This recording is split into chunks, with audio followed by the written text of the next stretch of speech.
Like I said, I'm new to this, man. Not a problem. Hey, I was As, doing a deep dive. Yeah, it's been like 20 years. um, well, let's say maybe it's been over 10. How's that? It's been a while, man. It's been a while. Yeah, it has been over. We got a 19-year-old, so and that was when we came back. So it's been over 20 years. Oh my gosh. Because I think they only give me like I don't know, like 30 minutes. So That's insane. It takes me more than 30 minutes to introduce myself. well, go ahead and introduce yourself because I always screw up people's names. I'm not going to screw yours up, but I'm just saying I'm going to get used to just letting people introduce yourself.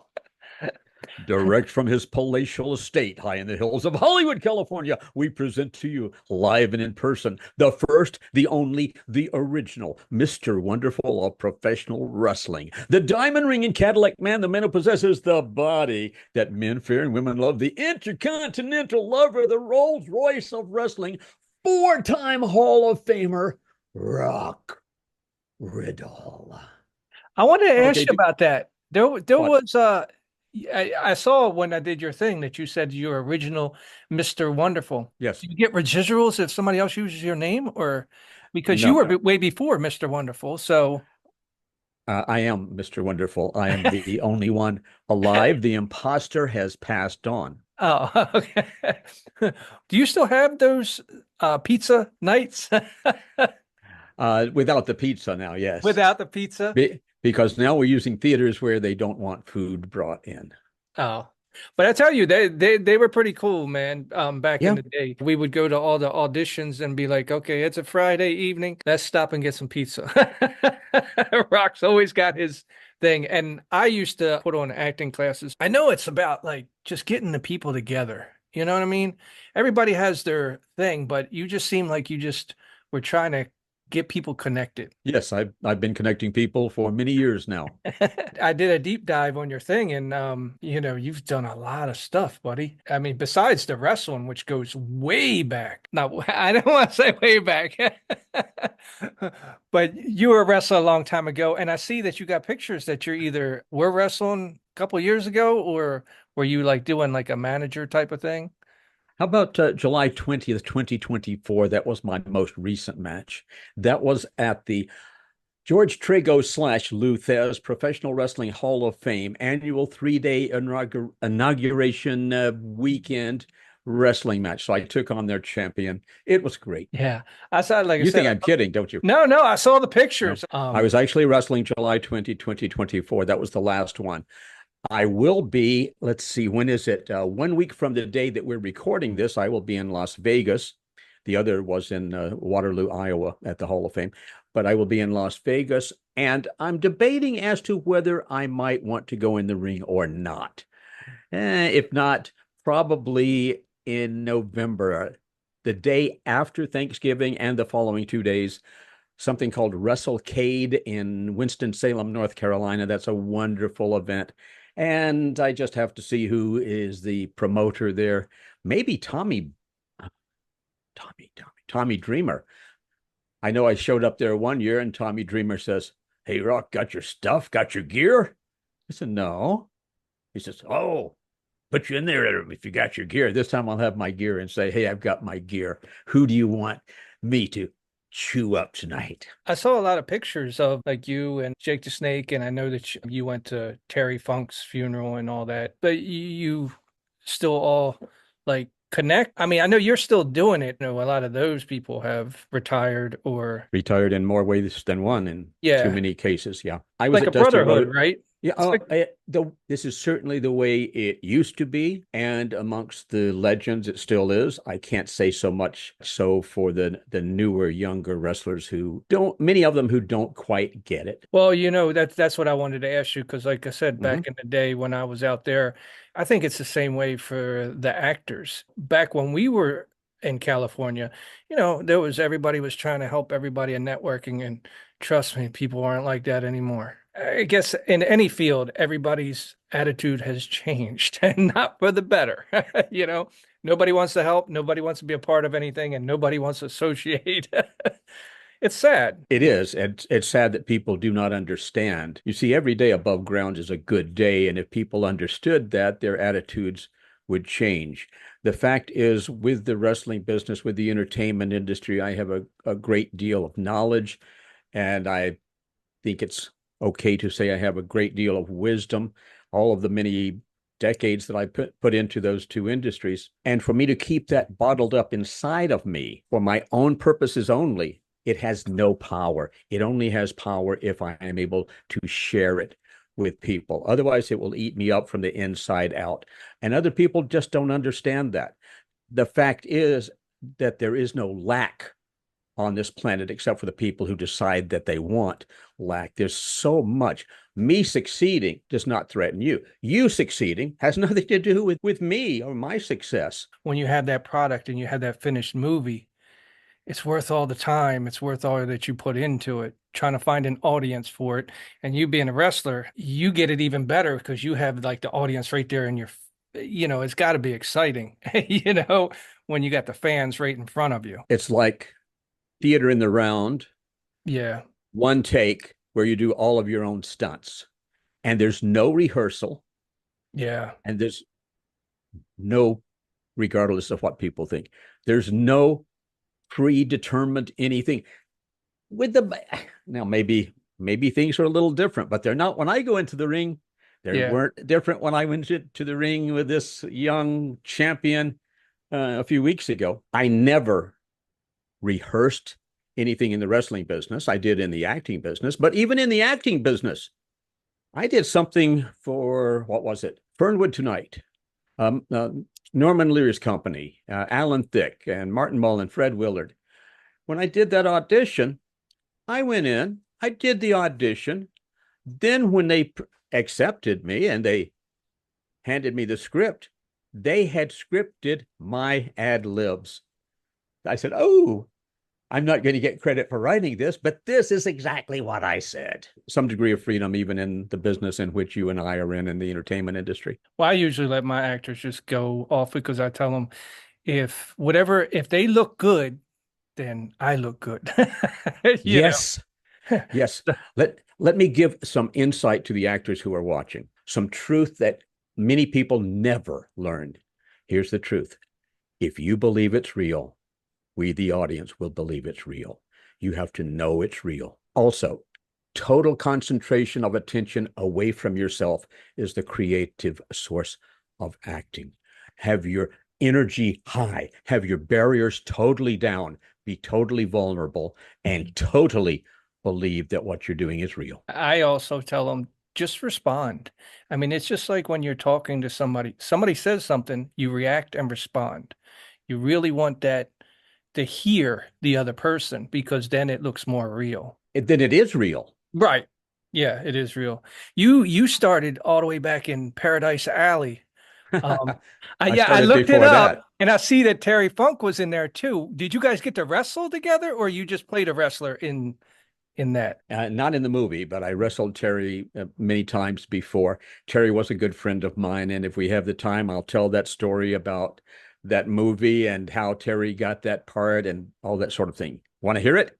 Yeah. I used to work out with Sly Stallone at Holiday Spa, which was in the twin medical building towers across the street from the famous Chinese theater. So Sly and I would meet there 2 or 3 times a week, and we would work out together and stuff like that.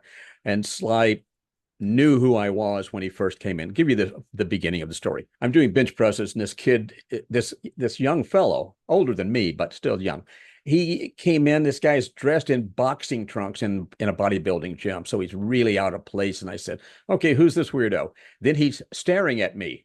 I said, well, no gay guys have ever found me attractive, so I don't think that's why he's staring at me. And finally he comes over. He says, name's Stallone. I said, okay, like I should know something who you are. It doesn't how do you? He was nobody yet. Right. Yeah. And It's before Rocky. Yeah. before Rocky, during Rocky, after Rocky, I knew him all that time. And then he said, yeah, Sylvester. And I said, okay. Here's a nutcase wearing boxing trunks in a bodybuilding gym who named himself after a cartoon character cat. This is really interesting. But as we continued talking, he had seen me on television. He's a huge wrestling fan. I bet if he could go back and do it over, he would probably have become a professional wrestler as opposed to a movie star. Slice told me, he says, hey, I want you to do this. I want you to do some choreography for a wrestling. I got a movie coming up. I want you to be in it. And I got a nice part for you, etc. Okay. That's a horrible Sly Stallone imitation, but hey, Rock, okay, we could do it more like that. But we talked about that for a while. Then one day he says, yeah, it's going to be called Hell's Kitchen. He comes into the gym and he's always happy, always friendly, always seemingly happy to see me and smiling. And this one day he's avoiding looking at me. And it's like he has to tell me something, but he doesn't want to tell me. And he doesn't know exactly how to do that. And finally, I made it easier. I walked over there and I said, what's up? He said, I had to change a bunch of stuff.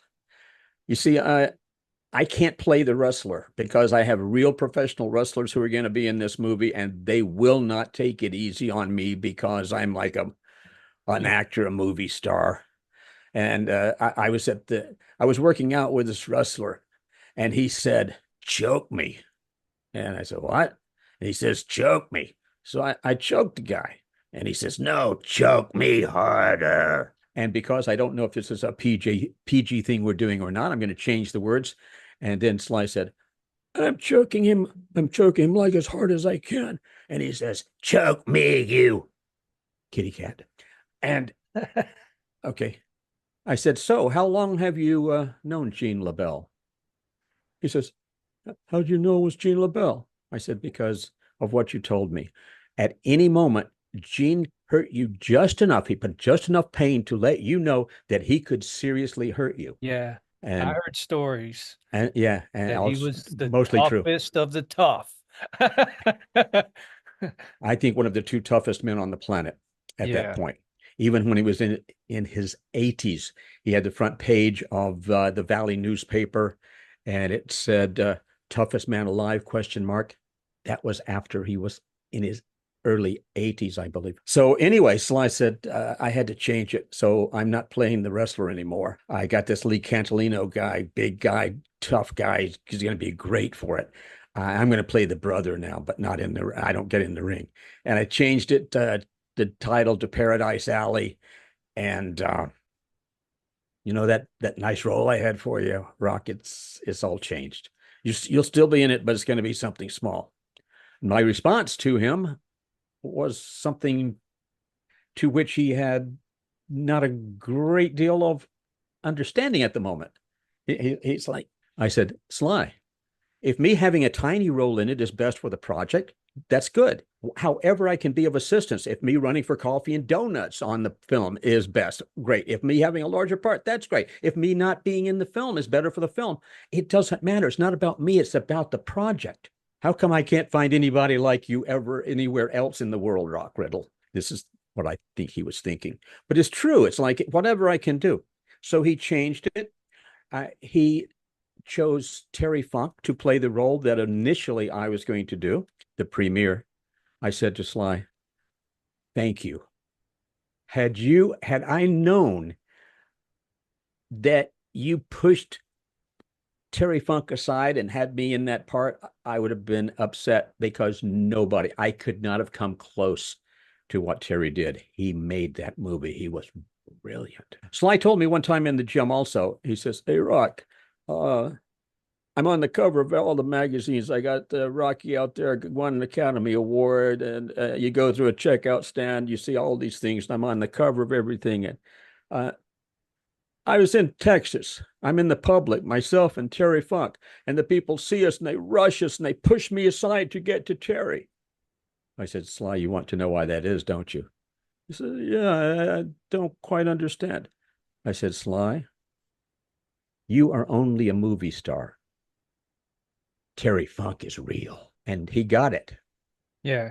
It's like, wow, he got it. And that's very true. So, yeah, I was at Terry's funeral. I was at, Dusty Rhodes' funeral in Tampa.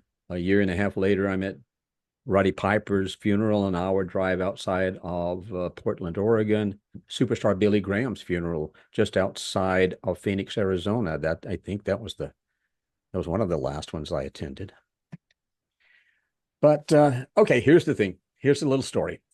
I'm in Tampa, Florida, myself and well, the Dusty Rhodes funeral, tremendous security. WWE had great security. 700 of Dusty's closest friends were there. A who's who of the world of professional wrestling. And as I'm sitting there, I'm sitting behind Dwayne Johnson's mom, and she and I have known each other for a while. We did a little video thing together. She calls it a movie, but it was a little video that we did as a joke for her son, famous son. But as I'm sitting there, I'm looking around in this gigantic cathedral type thing, all of these people. And I said, to answer your question, this is my family. This is my family. Yeah. And it's great to be a part of that. And it's great to have that camaraderie that we have, those extreme senses of humor that we have, the same as surgeons would have, police officers would have, people in war would have, people whose lives are on the line have extreme senses of humor, people who deal with life and death. And professional wrestlers, that's your life is always on the line. The average lifespan of a wrestler is considerably less than the average person, even though most of the wrestlers are in fantastic shape. The neck only breaks so many Yeah, times. one wrong move and it's over, Yeah. every day. You've done the wrestling, you've done the acting. I've seen you also posting a lot of pictures for firearm courses for actors, producers, directors. Well, how did that come about? Well, for years, myself and I'm sure tens of millions of other people, we would watch movies, watch television programs. We would see people, actors, handling firearms dangerously, incorrectly. Let's teach you how to properly handle. Nobody was teaching courses in this. So finally, after a year or so, I said, nobody else is doing it. We need to do it. So I did. I've got a lot of people who are incredibly gifted firearms instructors, U.S. Secret Service, although they're not in the greatest degree of admiration sometimes recently, but sheriff's department, all people who teach the sheriff's SWAT team and things like that. So I have a lot of friends in law enforcement and in firearms. But is it more so about safety, or is it more so about trying to make people look more better, the actors better? Okay. I mean, because we all know in the Yeah. news things have happened on the sets of bad situations with guns. Yes. In fact, most of us who know about a particular one would say negligent homicide. Oh, you mean it shouldn't be involuntary? Negligent homicide. Well, it was an accidental discharge. There is no such thing as an accidental discharge of a firearm. It is a negligent discharge. Yes, so it's about safety. It's also about making you, the actor, look good, because if you're handling the firearm correctly, you don't have your finger on the trigger. You have it where it's supposed to be. You are presenting the firearm properly. Your stance is right. Your grip is right. Your vision is right. You look fantastic. And you're setting a safe gun handling example at the same time. Now, we who cringe when we see actors doing horrible stuff, now we look at you and we say, yes, yes. Who's the fellow who plays John Wick? Keanu Reeves. Yes. We watch Keanu Reeves. Does this man know what he's doing? Absolutely. Yeah, How does he's taking courses and stuff. He trains. Yeah, he trains.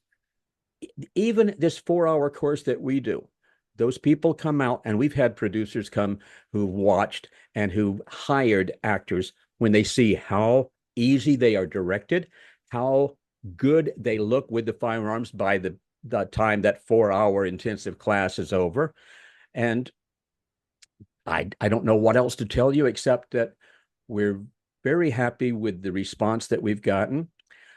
Also, actors on the whole tend to be, if you want to use the political scale, a little bit to the left, a lot to the left. Let's not go there, but yeah, they are. They passed the left a long time ago. Yeah. So we have people who come in who are basically anti-gun, a lot of them, or some of them, and that's perfect because 60+% of all film and television projects utilize firearms. They have to understand firearms. They want to look good. You want to look good, actors? You need to be able to handle this. Think of it this way. If you're playing the violin, if your character plays the violin, go out and take some lessons so that you'll know how the Right. bow goes across the strings and you don't look ridiculously stupid, and they don't have to do a long shot with someone to a double who actually does know how to play. Care enough about the part to look good. We, the audience, we can transcend disbelief. We can, to only to a certain degree, though. They don't even know how to pick the gun up. Now you know how to pick the gun up. Now you know how to look good. Now you want to play an FBI agent.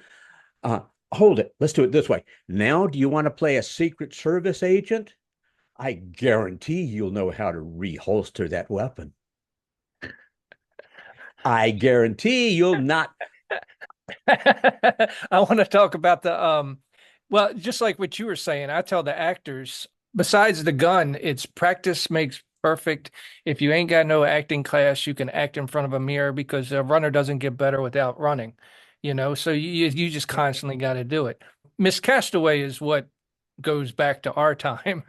You got us on Miss Castaway. And actually, I stayed in touch with Al, who was the sound guy, because he was actually from Maryland, and he always would do every Brian movie. Brian Mhm. Michael Stoller, he was on all of them because he would tell me, "Yeah, Jimmy, I'm in DC. I don't know how Brian got this one going." He goes, "We got a car here flipped over, and we're filming." And be like, "Oh, he's writing a movie about a dog because he's got Nancy Reagan's dog." Yeah, But Little I Bear. stayed friends with Al up until people pass away. But they're good connections. And like I said, our paths have crossed a long time ago. Did you ever go to the rap party at Neverland Ranch? I was there from early in the morning till late at night. I was only one of two people who did not need a wristband, myself and Brian Michael Stoller. Well, actually, me and Peachy showed up late, and it was cool as anything when we got in there because we didn't know about the whole train that went around or whatever. So we're just like walking and got picked up by security and taken there. But we were the last two to leave. Security is like behind us on the golf carts, just like, "Come on, get out of here!" And we're like, "We ain't leaving because we know we ain't coming back." Um, But yeah, it was something special. So and it was kind of cool. Like I said, I filled in for Al because he actually had I think kidney stones or something like that. So I did the boom and I was actually in the cockpit with Eric Roberts and Charlie Schlatter. Slatter. Yeah, Yeah. And actually Charlie was cool because I seen him again at Michael Jackson's ranch or whatever. He brought his kids. So Neverland. yeah, Neverland Neverland. Valley Ranch, which does Yeah. not exist anymore, unfortunately. But I think Brian Michael Stoller still has the keys to it. Hey, I got a couple of quick things if I can throw these out, Yep. since obviously you're going to have a lot of actors watching this. Number one, Jack Lemmon used to do something. Jack Lemmon back sort of toward the golden age or just after the golden age of Hollywood. Jack Lemmon, big superstar, is father of Chris Lemmon. And every time that Jack Lemmon would do a scene, he would turn his back to the camera and he would whisper something. He would mumble something. And then my friend Joel Coleman, who directed him, Joel said, "May I ask you, when you turn your back and you say something, do you mind sharing that with me?" He says, "Well, my dear boy, of course not. I turn my back to the camera and I whisper, magic time, magic time." The most brilliant thing. It works in so many cases. Now you turn around and you're not judging yourself anymore. You're allowing the magic to happen, and you have so much magic in you that you can feed that camera. You can cause people to cry, people to laugh. You can have people feel for you. not for you, the person, but for you, the character, which is the person you have created. Yeah. Amazing, amazing stuff. And just let the magic happen. I use my scripts as basically outlines. And I even the actors that I work with over and over again. One of the last movies I did, the guy was like stressing. He was like, Jimmy, I haven't done this in a long time. It's too many lines. I was like, just go. And you know the other guys, so you guys are just going to play off each other and just make the magic happen. That's And it. that's what they did because like I said, it's a balance of back and forth. And Yep. that's what the scene just flows. Yeah. Who was it? Sir Richard Attenborough. He had his barriers down, his energy up. He was totally vulnerable, and he did a play, and I don't remember which one. I think it was Lynn Redgrave who was in it with him, and she went backstage to see him, and he was crying, and she said, "Sir Richard, why are you crying? That's the best performance I've ever seen in my life." He says, "I know. I don't know how I did it." But if you allow the magic to happen, it doesn't really matter. You believe it's real, other people will believe it's real. Let it happen. You're focusing your attention on me. That eyebrow right now, that could cause you to cry, that could cause you to get angry, that could cause you a lot of different things. So I'm doing your acting for you. Yeah.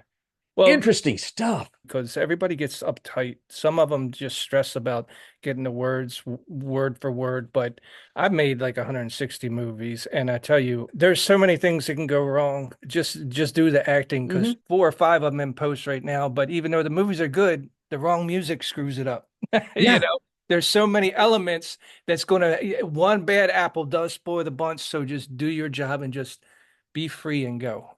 Because you could do the best performance in the world and still have a crappy movie. You remember Miss Castaway, of course.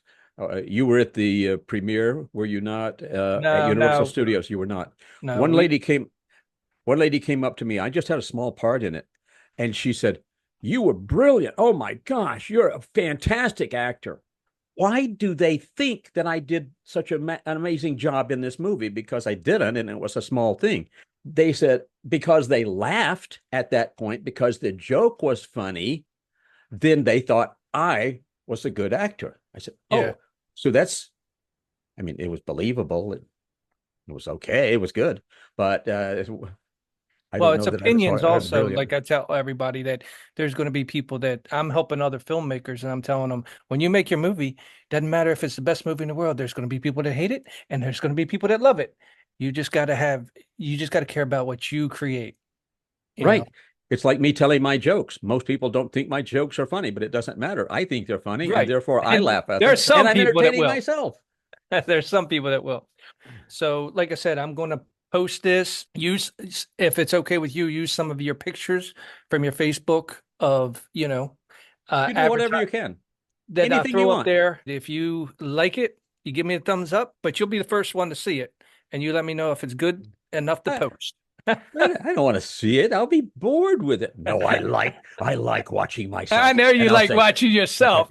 "Oh my God, the man is brilliant. What can I tell I you?" saw the one with the white, the blue jacket, man. That was like you were an announcer. You had this like bright blue jacket. I'm Doc Dredd, real name John Murray, and I'm a horror host and a movie critic. I'm a very shy person, so when I'm filming or in front of a camera, then I'm like not. I'm like in control.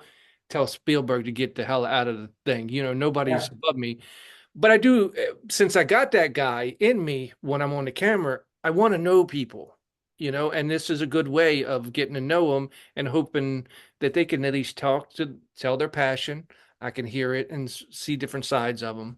yeah. 'Cause all I ever saw was, that picture that you have of your icon and your writing. This is the first time we ever spoke.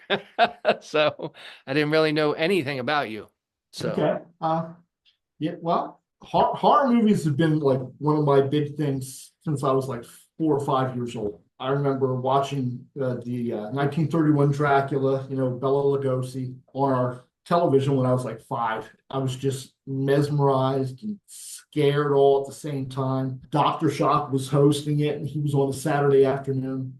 So anytime a commercial came on, I would run out to the kitchen. That way I could be with my mom and everything was safe. Mom is still there.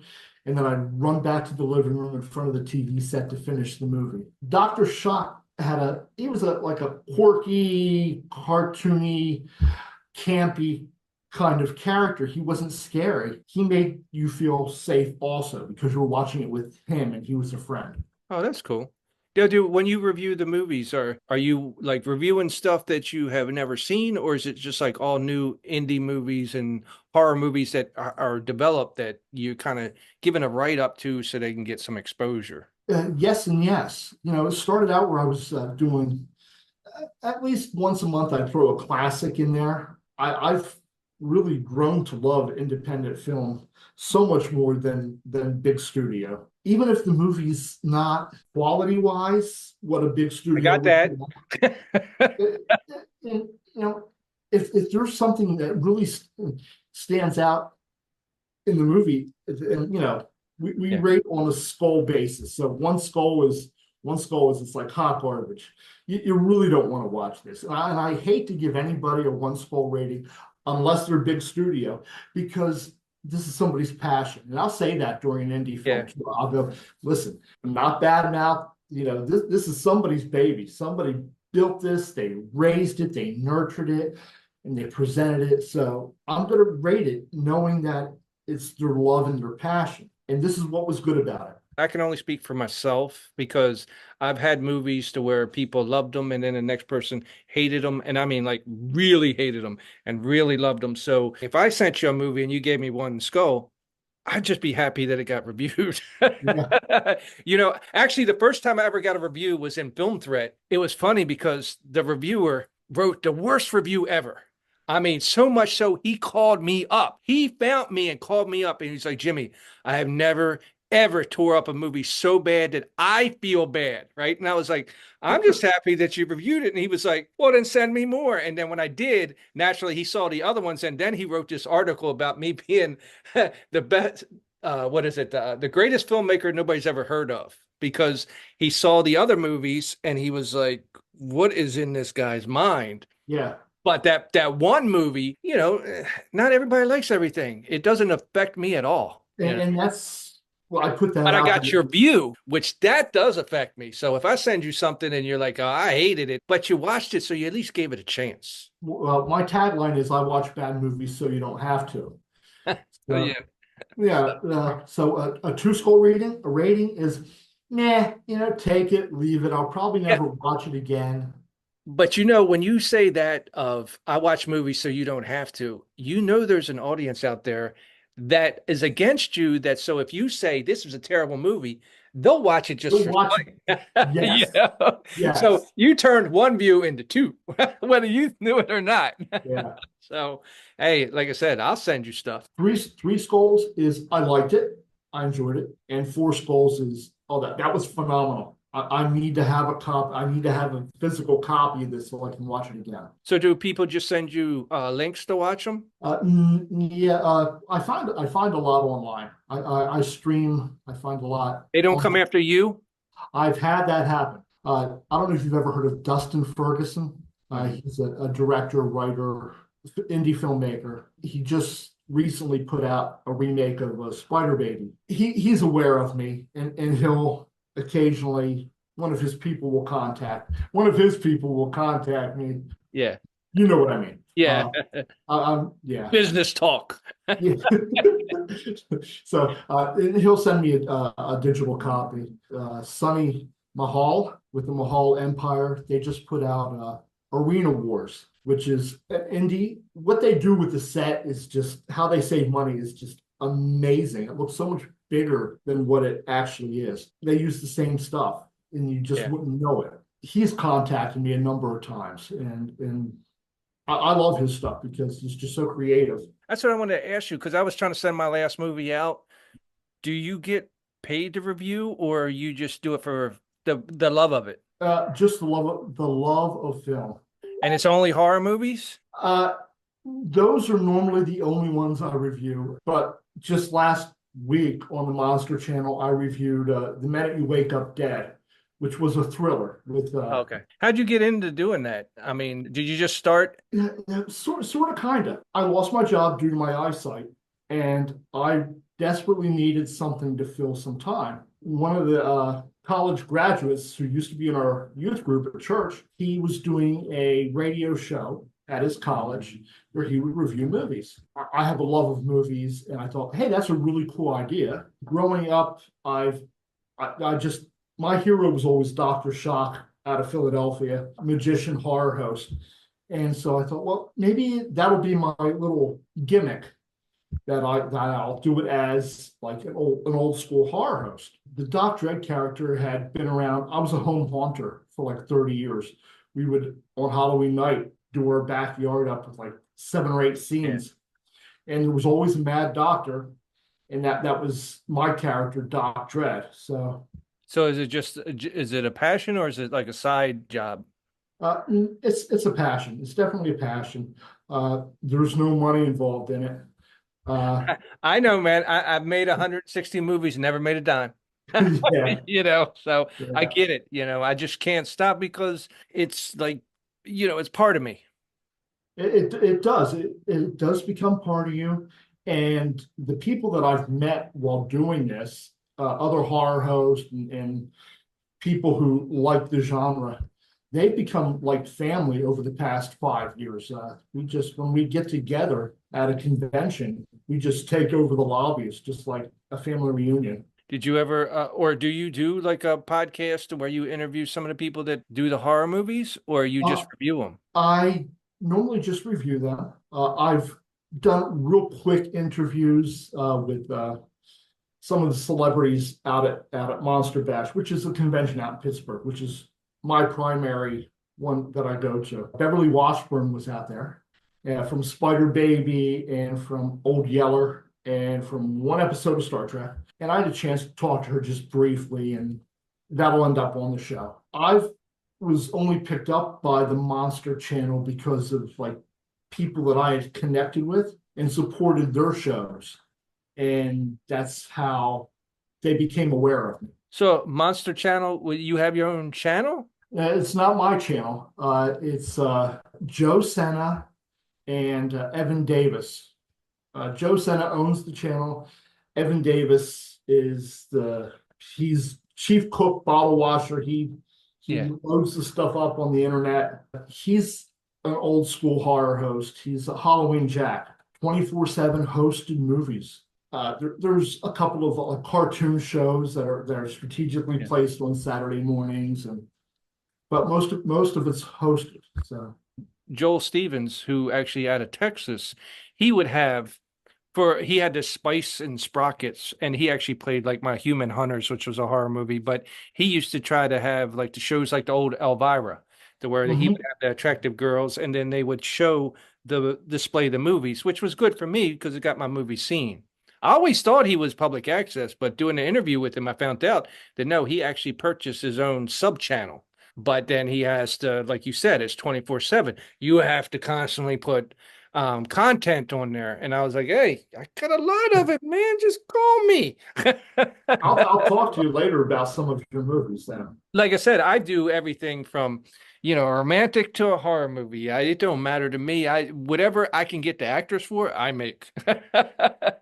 And I go all the way back to the VHS days. But there's some people that's a niche out there to where people just are fans of the old VHS movies. And that's sort of how the Monster Channel started. It started with a group called the Horror Host Underground, and they would do tape trading. They would edit their movies and their bits into the movies, and then they would just trade tapes or send tapes to each other. A lot of it ended up on public access, but they networked across the United States. Somebody in New York was sending their tapes out to California, and it grew. The Monster Channel's got their own website, which is the best.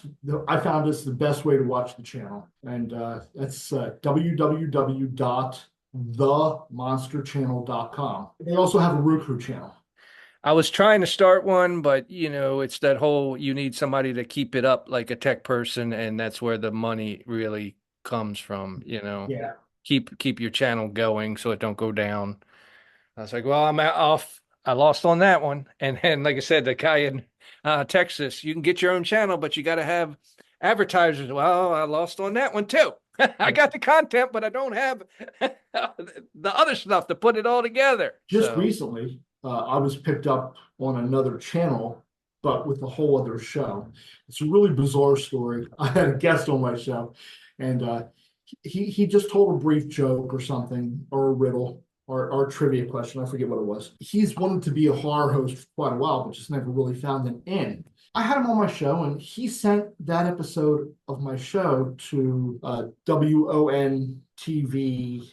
It's it's internet and a Roku. So he was trying out, and he used my episode as an audition. and they liked you, and They contacted me, yeah, and they said, "We want you," and I'm like, I don't know who you are. I don't know what you want. But did he at least get it too, or was it one of them things to where he's like, "Here, check me out," and then they took you, and then he's like, Oh "Bam." no! See, I wouldn't have even done it that way. If they didn't take him, it wouldn't have. Yeah. Yeah, But that's good. my baby's the Monster Channel, my review show, and my host show, which is Swamp Theater when I host movies. Those are mine. This show I consider the other show I consider his. It's Cemetery Cinema, and his character is the Mad Barbarian. How many shows do you do a week? Cemetery Cinema is once a week. Being that I was a home haunter, our attic, and we have a small like barn is filled with props and some real weapons, edged weapons, a lot of fake stuff. But I always say that if the FBI ever did a search on me, they'd be convinced that I was, Actually, one time I was filming a movie and somebody called the cops on us, right? So they were looking at the other guy and they told me to open up my trunk. And I had handcuffs, bats, chains, earplugs, and they're like, the cop looked at me, he was like, "What are you in?" And I held up the camera. I was like, "I'm a filmmaker, man." We need fillers, and we figured we'll use shorts because we have a 2-hour block on Cemetery Cinema. Years ago, somebody told me, you can only sell it if it's 90 minutes, but I kind of got screwed over because I did a 90-minute movie and the reviewers actually told me, they were like, "Jimmy, the 50 minutes you added to this thing, that was a good movie." So from that point on, I'm sorry, I don't follow that. I mean, I got like a slasher movie that's 80 minutes, then I got a nice 30-minute killer movie, and I got Human Hunters that are, I think, like 8 minutes. My times are all over the place. I never keep track of it.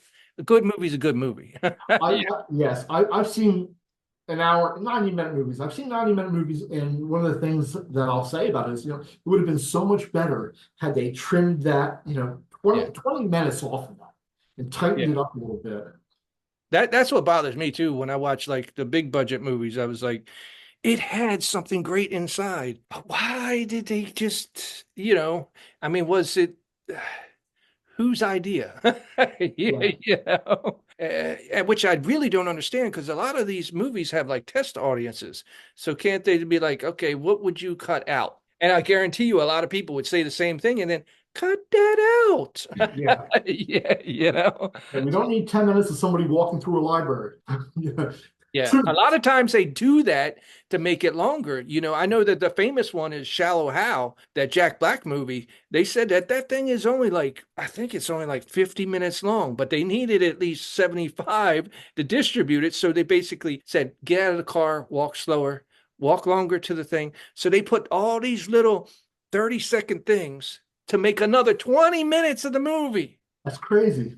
But that's what I heard. I mean, don't hold me to it, but I know it's done in movies to where like, okay, because you could do the opposite. It'd be like, okay, we need to trim off of here, 30 seconds here, 30 seconds there. Pretty soon you got 10 minutes less of the movie. Yeah, my review show on the Monster Channel was 20 minutes long. I like to keep it at about 18, 19 minutes. That way, if there's any lagging on the channel or anything, my bits won't get cut. And Halloween Jack then adds like a little filler on either end. But I know what you mean. Okay, if I cut out that sentence, and you go through and to just tighten it up and get it to your time. It's nice getting to know you. It's nice meeting you also. And to know your real name. All right, man. Thank you. You're welcome. Hi, my name is Krystal Francuzenko. I'm actress, model, author. And also a fitness trainer, right? Yes. So what is your main focus, the acting or the author? Author. I'd like to promote my book a little bit. I have some plans for it, and that's really going to be my focus. So is your book about you? It's a biography. It's called Krystal Rising. It didn't start out that way. It started out as a journal. I'm guessing a lot of people, especially when you cross into being an adult, noticed some things in my relationship with my daughter and friends and acquaintances even that I didn't like about myself. There were some handicaps, some learned behaviors. They were toxic. And as anyone knows, toxic behaviors, especially in relationships, especially parenting, they're going to leave their mark. Right. It's going to transfer. Right. And transfer to your child, which already happens. So I'm actually helping my daughter as well. I knew that there were things that had happened to the both of us. I had to go back. When you're a child, you generally, your life is the way it is. You don't really understand what's wrong or what's right or what's abuse or what's not. And until you become an adult, and then you realize, hey, that wasn't right. That's what happened. And my main focus in that was my daughter. I didn't want to hurt her the way that I was hurt. And I saw myself hurting her the same way. Also, what pertaining to my lover at the time, which is also in the book. So there were things that I had to go back and understand. So I had to relive it. So the book started out as a journal. And then while I was journaling, I have an artistic mind. And I found myself writing it like it was a novel. So I'm like, okay, this is actually pretty interesting. I mean, I can tell you the emotions that went into this book. I mean, we're talking sleepless nights. We're talking, I had to stop and go outside and scream. I mean, there are things that you naturally even block out. There were things that I remembered writing this that I didn't even acknowledge happened. Did you have points to where you had the way of, should I even say it? Even when we're creating and making movies, you're always worried about people's opinions, how they're going to take it and all that. And so when you're writing, you got to be true to yourself, but at the same time, people are going to read it. So that already happened. So the first platform that the book was put on was Amazon. If you take a look at Krystal Rising on Amazon and look at the reviews, my wonderful mother was one of the first reviewers, and she was not kind at all. Trust me, I'm not going to go into it, but I understand how that hurts. And I actually, of course, she texted me and you're horrible and you killed me and all this stuff. And I said, what you just did was you just proved that I didn't lie. That was a horrible thing to write about your daughter. Right here on the title, a biography about an abused girl, mother, and wife who rose. Okay, abuse is just one of the things in here. We're talking poverty, illnesses, mental disorders. I have severe depression and a mood disorder. I had to figure that out over the years. Have an eating disorder that I had to get a hold of over the years, and it actually almost killed me. And then there's also the addictive behaviors that, of course, you learn from home as well. And while I tried to steer away from all this stuff, it's almost like, again, and this is why I had to go back, when you're a child,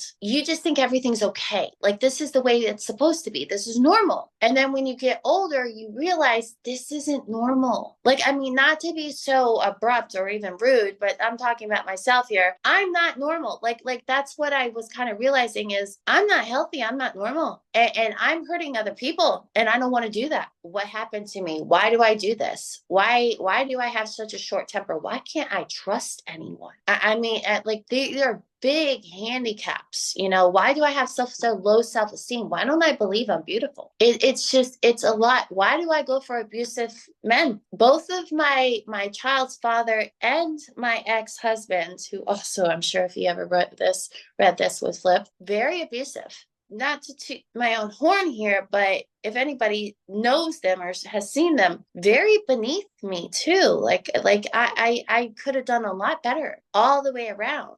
So I really had to think about that too, is what is keeping me from doing better? Why am I so scared of the unknown? And the unknown to me was healthy. You're very passionate about your book and your story. Can I get into the physical training? I do modeling. and I actually have a fitness shoot coming up. And I'll say this very boldly. I hate it because I hate making my sports and my fitness about looks. When I started working out diligently, it wasn't about looks. I was already thin. I was already pretty. It wasn't about that. It was about, I wanted to be strong. I was weak. I was getting sick. And again, eating disorder didn't help. And I needed to feel better and I needed to be stronger. I also have depression. Again, this is all also in the book and why I chose to go into that field. It helped me. Fitness changed my life. It really did. It made me stronger. It made me a better mother. I had more energy. It made me a better person even because it changed my, it's endorphins. You're Right. With my depression, it kept me level. So I found myself even on the days that, I didn't want to work out. There were days. That's what I was talking about. Is like, okay, you get fit, you feel good, but you also bring on that whole thing of you got to do your routine, and then that depression can come back in because you can't hold the work. And I found the work to maintain the body is so much harder than getting it. Yes, it makes you feel good to look good. But as a trainer, I've had multiple women come up to me and like, hey, how do I look like you? I'm going to step further. I have a butt especially for, European girl. How do you get an ass like that? Okay, how do I tell this person that genetically they're never going to have that? So in that aspect, how do you motivate a person that is never going to be what their ideal image is? That you have to pull from what are your other motives? I mean, do you want to be a better lover? Do you want to be a better parent? Do you want to be a better, do you want to feel better? Do you want to be stronger? And then you go into being comfortable in your own skin. You got to be comfortable with what you do have. Yeah, that's what I was talking about, like the six pack. You can get it, very hard to keep it. It's like eat one weekend and it's gone. You know? So that's so funny that you mentioned that. So when I was heavy into powerlifting, like I did CrossFit for years, it was motivating to me. It got me up to go to class and I loved the variety and I could do it. I had a six pack chiseled. I still have it. It is not as pronounced as it was then. Is it hard to maintain it? Yes, but that shouldn't be, again, your main focus because it comes and it goes, really. I mean, your body is your water weight and everything is going to fluctuate. If I was so focused on, I don't have a washboard abs right now, I drive myself insane. Yeah. Everybody has something that, bothers them about themselves. And honestly, if you're maintaining a six-pack abs for your whole life, you might not be healthy in general because you're depleting water weight. It's very hard to, have a pronounced six-pack all the time. I mean, I almost cracked my back doing it. I've never really been the same since then. There is an unhealthy aspect to working out too. I mean, there's a lot of people, I'm 38, and there are a lot of women my age that I know that were athletes and they can't even run anymore. So I think we both agree that being happy in your own skin is the most important thing. So how do you take that on the modeling? Because don't you have to be happy in the skin that they want you in? Aren't there like certain, hey, we need you to look like this, even if you're not happy to look like that? So how do you balance that? I got thrown into acting and modeling primarily because it makes money, just something that kind of fell in my lap. I worked for two modeling companies and I have informed both of them they're actually talent companies. I would much rather do acting. And my reasoning for that is the mental. I don't want to get absorbed in the physical aspect. I don't want to become obsessed with looking like how they want me to look or staying thin or keeping a six-pack abs. Because another thing is because of my fitness and because I'm toned and because, I have definition in my body, everybody wants to put me in sports modeling. And that's cool.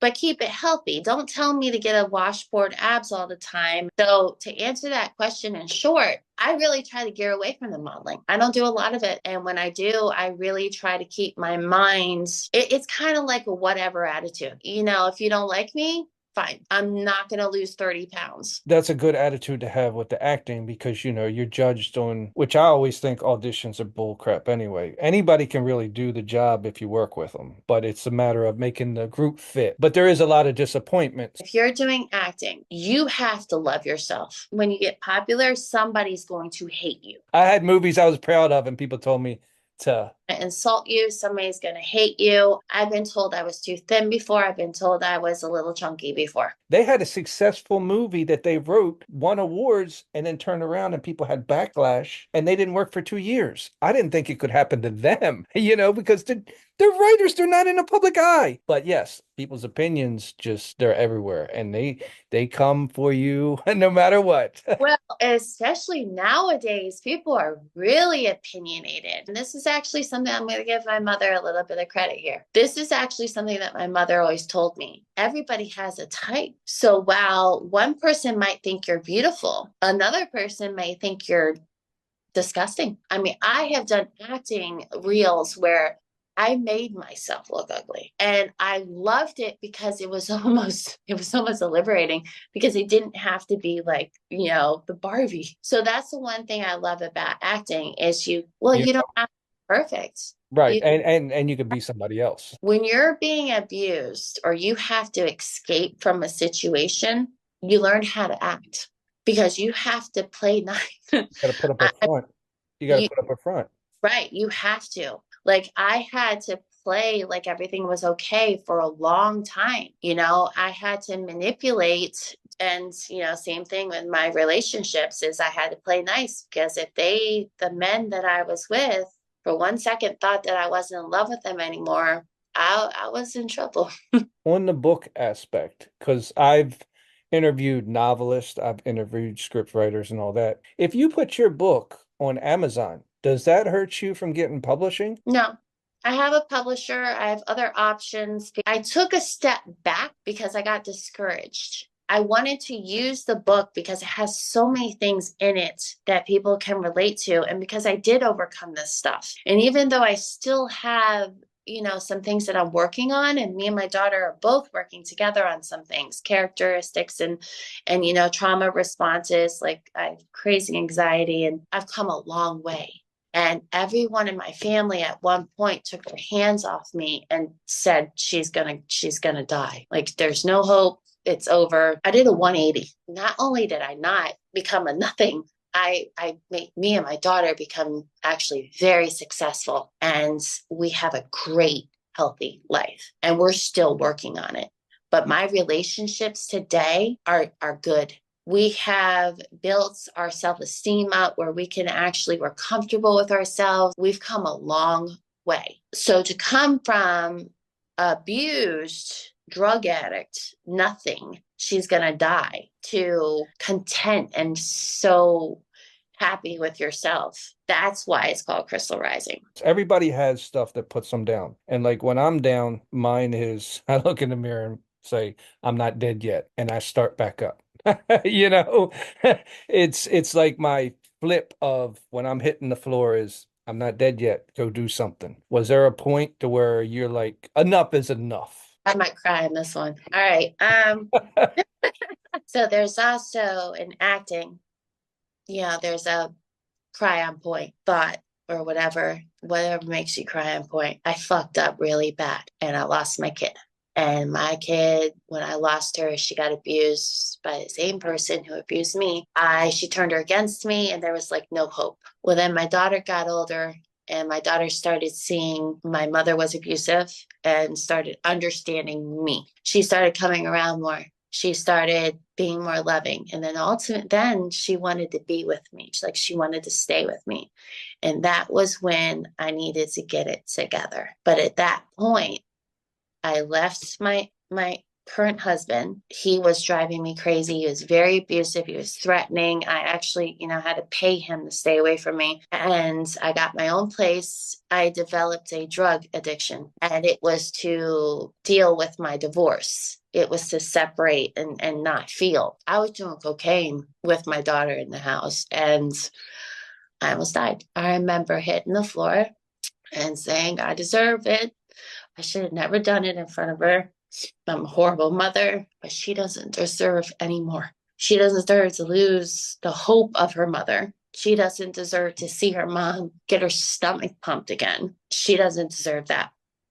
So I made a promise to God. I'm not a religious person, but I very much believe in God, that if he got me out of it, I'd flush everything, I'd never touch it again, and I'd live right. And everything started getting so much better and so quickly, like I started looking better. I started caring about myself more. And I worked out on cocaine, by the way, but I started caring more, and I lost my care for people too. And I started gradually caring more about people. So, and that's also something I'm still working on. I hate to admit it, but I got a real chip on my shoulder with people because no one helped me. And I would ask for help, and all I got was, we'll help you if you basically marry me or please me. And so I had a chip on my shoulder with people too, but everything started getting better and I could focus again. And and then we went from a 1 bedroom to a 2 bedroom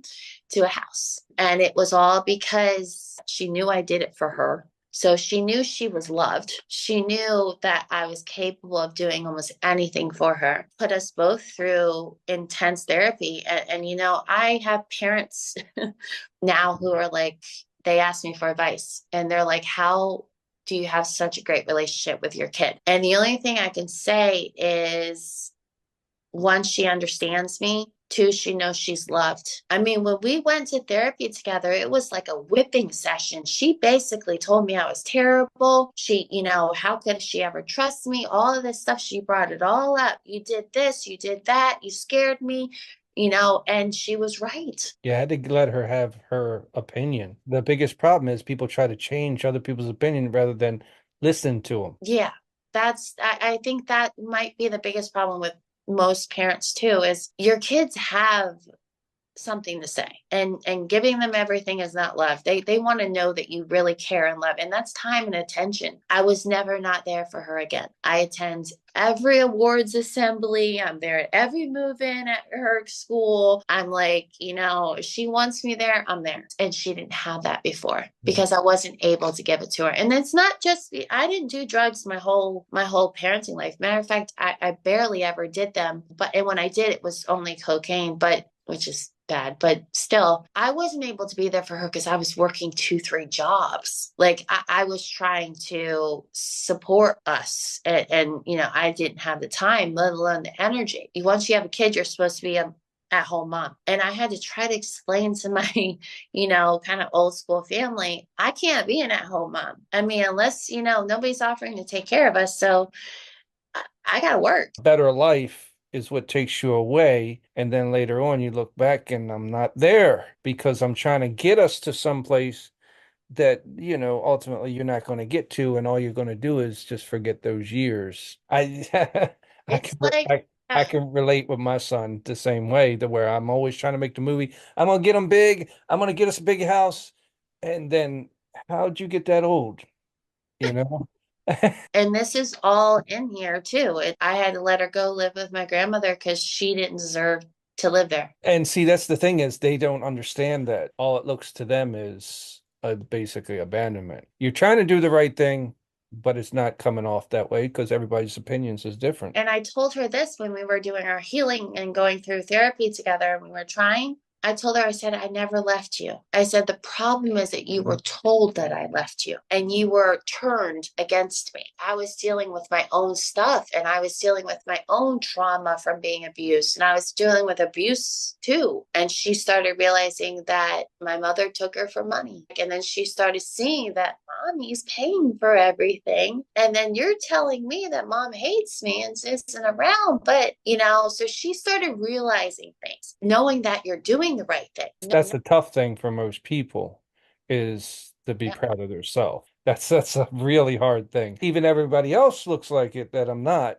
It's all about what you feel about yourself. Acting or writing a book or whatever, modeling is art too. I mean, I put together. I agree. I agree. Every little aspect, whatever you create, if you create anything, it's art. It's also really cool to have someone, believe in you. You just have to kind of keep your head up and again, just, you gotta love yourself first and foremost. I mean, when no one loved me, when no one was like, you're great, we believe in you, you're gonna kill this. No one. Everybody was like, you're a louse, you're nothing, you're a druggie, you're a horrible mother, and I'm like, but I'm not. Right. Like, I'm really not. Then I finally, and this is the same thing I do when I'm going for, an audition or even like submitting photos for a modeling job or anything. It's like, look, this is me. Take it or leave it. This is the best I got. This is the best I can give you right now. And it is what it is. I mean, so Well, I really like that attitude because that's how I am too. a contact who is seriously going to help me do the podcast, which I'm looking for people with experience, education, or who work in fields of abuse, mental illness, eating disorder, poverty, and So your podcast is going to be about healing. My name's Sean White. Clothing line I'm starting up. Here's some of the designs. My friend Aaron's helping me out. Yeah, my name's Aaron Petrosky. I am a social media marketer, videographer, photographer. I own a company called Pro-Am Creative Solutions. We provide social media marketing and boutique style marketing agency and advertising agency style services to various small businesses in the Pittsburgh area. I got hooked up with Sean through a mutual friend, and we're just helping him push his brand, I'm Bread Your Toast. I did fighting, like amateur MMA and kickboxing. And then this past year I had to fight in the bare knuckle league. I figured this time around I'd promote and made a shirt and promoted it, and everybody liked it. And coming up to me, taking pictures of my design and stuff. And whenever I'd fight, I'd come out a loaf of bread too. Because back then they said I was too soft to fight, too nice. I didn't want to hurt guys and stuff. But did you have a movie recently or something? I'm always doing movies. I make my own stuff, so I can't be stopped. I write, direct, edit, and I do everything. One man crew, so I don't really conform to anybody. They can't stop me. It's a lot of work. And I actually went to the podcast. It's a way of sharing, kind of networking on like a low scale. And eventually get bigger. Yeah, like Well, hopefully. Well, like I said, I don't even know how to promote. I'm a factory worker. I make a movie, get an idea, make a movie, and then put it out. Everybody always gets on me about, oh, you need to take it to film festivals. You need to do this and that. I'm on to the next one, man. And what's your fears when you step in that ring, man? my fighting, I took about 4 years off around 2021. I had major surgery. I had a tumor the size of a football in my chest. I was actually fighting with that for a while, like my whole life. It just kept getting bigger. A Bellator fighter, a real good fighter, one of the best in the world, a kickboxing match before I found out about the tumor, but he got me pretty good. He got me 2 spin kicks to the face. But if it would have hit me here, it would have killed me because it would have Oh, shit. loaded that and then hit my heart. Took some time off after that because I was having head problems after getting kicked by him. After that, like a year later, my chest started hurting one night. I went to the hospital. I thought it was COVID. They found out it was a tumor the size of a football in my chest, like a Nerf football. You didn't know you had it for years? No, I'd fight and stuff. I thought I just had like asthma or something. I get tired like after, but then I found my lung was decayed and stuff. I did an interview recently. I don't know if you're familiar, like near-death experience channels. I've seen shows like that before. A few months back, I did one on, it's called The Other Side. In a few weeks, they're gonna post mine up. I ended up dying 4 times, and then I had an experience with like the afterlife and stuff. And my story will be on there if anybody wants to check it out on The Other Side. Do they stop you from, I mean, I know you're there to talk about your near-death thing, but they're like, hey, I make shirts too, or they won't let you promote? Because I wonder, because my buddy just was on Let's Make a Deal. Even if they pick you and oh, you're an actor, don't say that because it's going to hurt the integrity of the show. I just wore the shirt. Oh, okay. Yeah, they did mention that. No logos, and you're like, this is mine. And then in the description under the video to our website we're making. Oh, okay. And my story to help people too, what like I overcame and been through, and they're cool designs. For the fighting, which I think a lot of people would want to know, and I want to know, do you actually make a good living at that, or because I mean you can get beat up and one hit could take you out. You know what I mean? So it's not like a really good career to where even if you're a good fighter, you mess up one time, make enough money, you kind of screwed. My trainer, Adam, his friend too, Aaron's friend, that's how we met through my boxing trainer. But I would fight pretty much for like my mental health and stuff. I really wasn't looking to make a career out of it. I had all amateur fights, but I'm professional now. Are you getting back into it, or are you trying because of the fights and the injuries to kind of veer towards something else? I had a fight this year in Miami in the bare knuckle league, but I was training to fight at 155 weight class, a pro fight with no gloves on. They wanted me to fight a different fight at 185 instead of one. My weight class is 155. I wanted to get into that league, and I told them I'd fight anybody, so I accepted the fight and fought one of their top prospects at 185.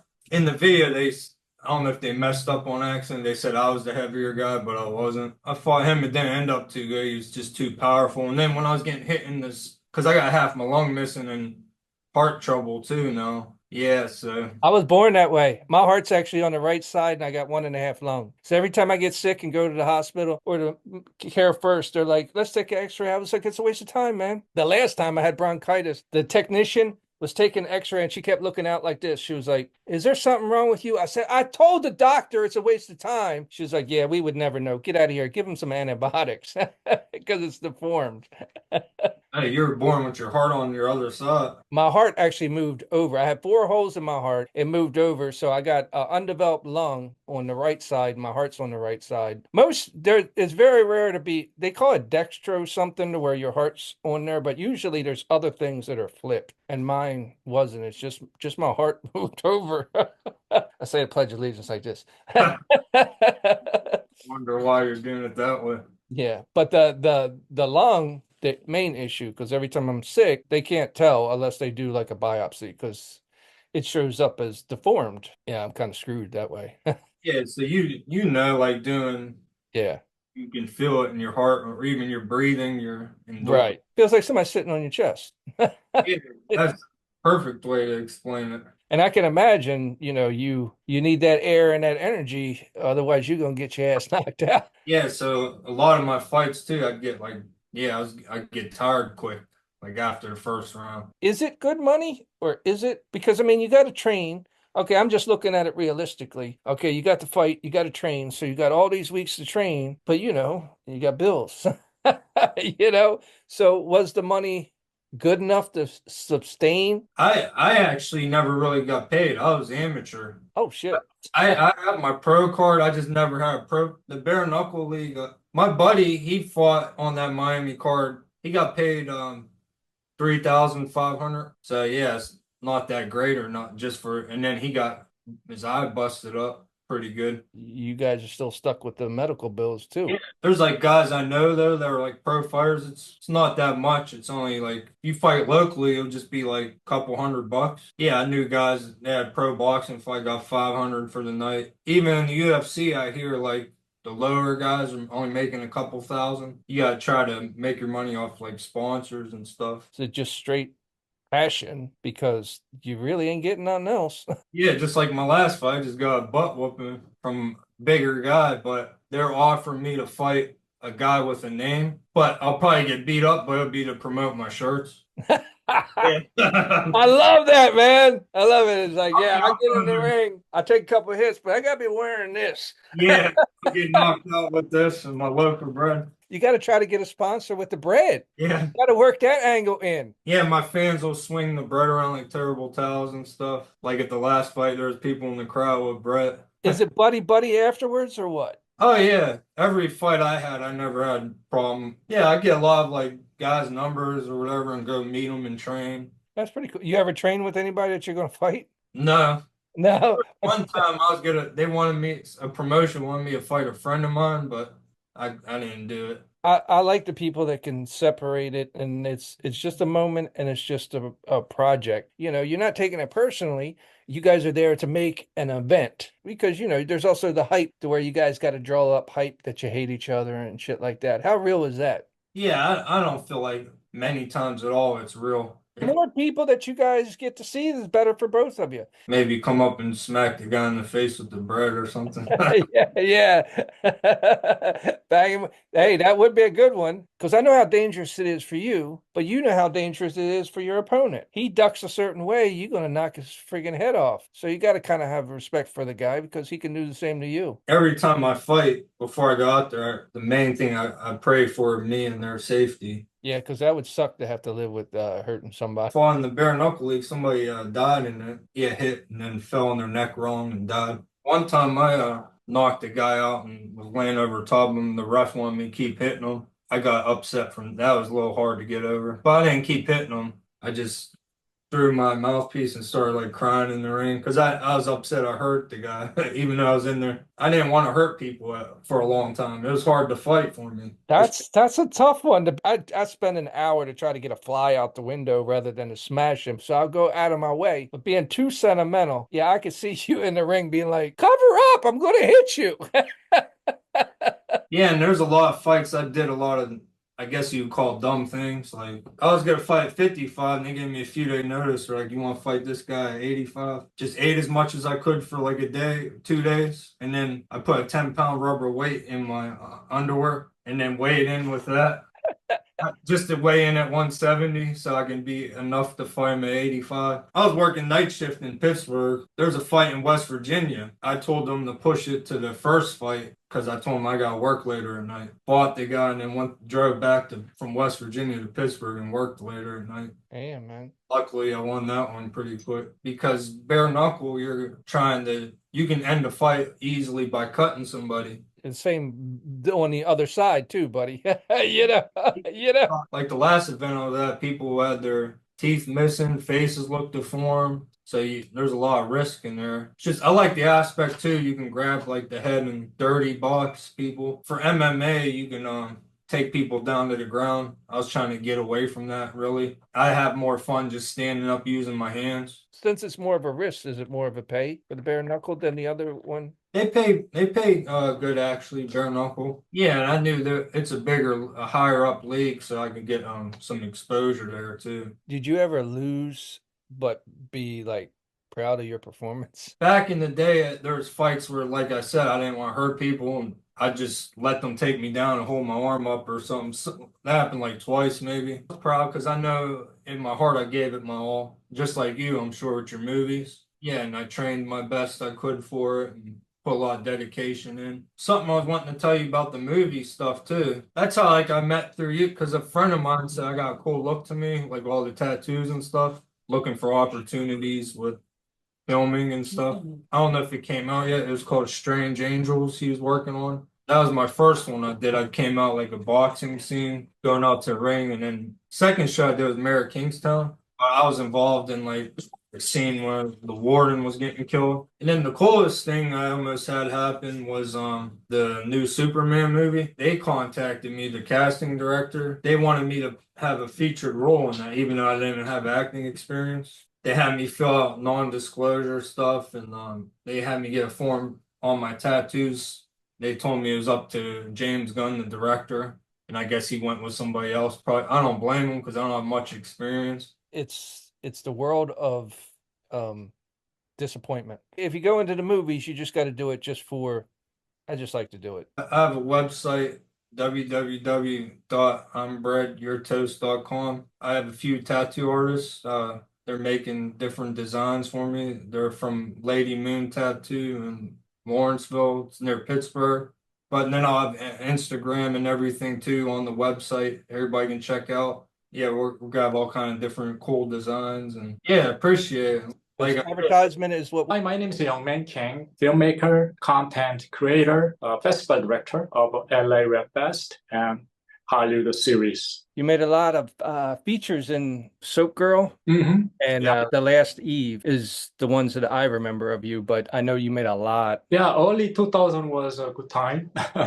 Yes, I made several feature film, including feature documentary. Till that time, has a lot of DVD release, has a good market. There was also good publicity. Does that still stand on your IMDb for the Guinness record? You made a movie for $900 and actually got it New York and LA screening. My first feature film made under $1,000 and opened two movie theaters in NYC and LA. I mean, around that time was a revolutionary from traditional 35 to digital. The budget break the system. So even now, actually, a lot of filmmakers, they are filming with even smartphones. It's really hard to tell like That level. what's like a lowest budget or highest budget, except like Blockbuster, right? Because when I saw the 900, I was like, wait a minute, I make a lot of movies for less than that, but I never had mine screened. First film shot digital, like open movie theater. So even I remember Sunset 5, Lamney Theater, and then they don't have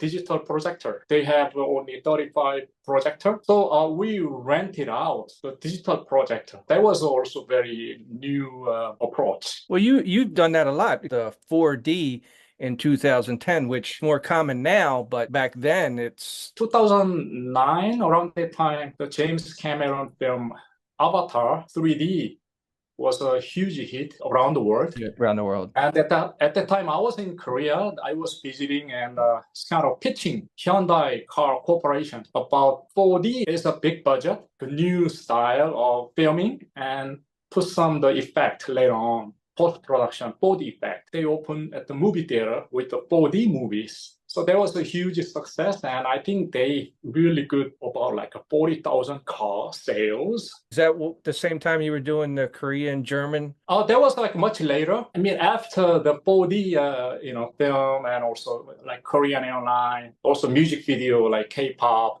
like IB. Those music videos shot in LA was a pretty good budget, and then slowly, like the film industry came down. 2013, I was a turning point, my new way of filmmaking. So I'm kind of like my career and my filmmaking style from traditional filmmaking into like content creator. Also at the same time, I discovered Los Angeles Web Fest. So through that Web Fest, like I make a lot of good connection and network like globally. So that actually affect my co-production with the Germany and South Korea. Just like most filmmakers, do you got to go like hunt down the funding and all that? Yeah, everything is a help, right? Yeah. My former credit, feature film director, like independent, my name is out there. I met a lot of filmmaker, co-producers, international through my lot of travel, like attending festivals. That actually connection developed a lot of projects. I do a lot of web series from the branded content, which means I can create the branded series with sponsorship. One of the museums sponsor, there was a co-production, Germany and South Korea. Through that element, able to make next project and next project. So that lot of project, keep me busy, also like a non-stop. Yeah, that was a pretty lucky and very happy. That sounds very interesting to where you take the brands, connect it with the web. So yeah, the sponsors would be, it like benefits everybody. It's a pretty smart idea. I'm kind of like one of pioneer. I know a lot of filmmakers, like they have like dream or they have a plan. Everyone has big obstacles of the finance. Luckily, branded contents like corporation company and free money. It's not an investment money, so we don't need to worry about. Is that sort of like product placement? I know a lot of films do product placement so they can get extra funding for their movie. You can say that, but slightly different. Pick like, for example, this cup without any like related storytelling or anything, just like expose. The way we do like branded series, more story involved with the brand and story. It's really combined. It's kind of hard in the beginning, make a storytelling with a brand, and then you get used to it. Now you can't wear that. It's got Adidas on it. When you make them, you're actually making them for them. I mean, do you actually look for, hey, we can't shoot this, we can't shoot that? Sure. Whenever I'm filming, especially branded contents, be careful. If I'm showing like other company logo, then yeah, the my competitor. sponsor are going to be complaining, like, Yeah, what about the other logo, So you also did the 14 Prayer International series. I want to do something, each city, some relate to same theme. Of course, showing the beautiful landscape, because I have a lot of friends as a filmmaker, producers, actually, they live all around the world, each different cities. So I contact them, explain my project, and then ask them as the co-producer, I'm able to do like 14 episodes. Is that 14 Yes. different languages? Yes, 14 different languages, 14 different cities, and 14 different actors. That's pretty cool. That is going from the videos into the theaters and then the 4D, and now basically jet setting around the world in different languages. You keep evolving. Like world keep changing, right? Especially technology, also the way to make the films, and then also the way to show them to the other audience, how to approach audience through my the content channel. Well, your LA Web Fest is a good way for like filmmakers too. How can they get involved and get their stuff to you? Because everybody wants their stuff to be seen. I became a festival director 2022 LA Web Fest. I used to run like Korean Web Fest in Korea for 8 years. Transit, right? Move back to LA because I used to live in LA. The Web Fest is like really great tool. Also, we are really focused on helping filmmakers and content creators from all over the world. What would be your best advice for the people that are trying to film and be filmmakers and stuff like that? Mine would be don't hold grudges, because people butt heads when they try to create. I knew you were going to ask that question, so that's why I kind of like research through. But I want your personal opinion. I want your personal. I know. So that's why, like, I hear, right? I saw what they said, and then already 20 years that's been through, then everything is changed. What's the like difference between filmmaker and content creator, right? Don't give up, I think. Just to keep going. There's so many ways you can do this day. Even though zero budget, like very short, under 1 minute, it could be like huge, like view numbers and have audience. Even you can get your own subscribers. I can create my own work through AI. I mean, I'm a basic one-man crew, so but yeah, single people can. But my question was, see, to me, I think most filmmakers stop because creatively they butt heads with somebody that they're working with. Have you had experiences to where it was trouble to make something because you guys didn't see eye to eye? I think always have difficulties, to make a content, even small or big. One of my project, Lotte House. If problem approach, I mean, there is a way to solve. So I think to solve the problem, that's the part of filmmaking. That's what I consider it. It ain't even filmmaking. It's like solving 1,000 problems to have a product. Yes. It's the festival your main focus right now? In September, I'm travel another country, Germany. It's kind of like expand the event through that project, the Lotte House. At the same time, I'm gonna of course filming another the Prayer international series, that city. After that, also I'm going to go to Panama City, because Panama City has a Web Fest coming up. Of course, also after festival, I'm gonna filming another series in that city with the local actors and with the local co-producers. Yes, at the same time, I keep like promote two festivals, LA Web Fest and Hollywood series. I don't know if we ever met in person or I just knew that Fabrice was working on your movie. He's actually flown here 3 times to shoot movies with me.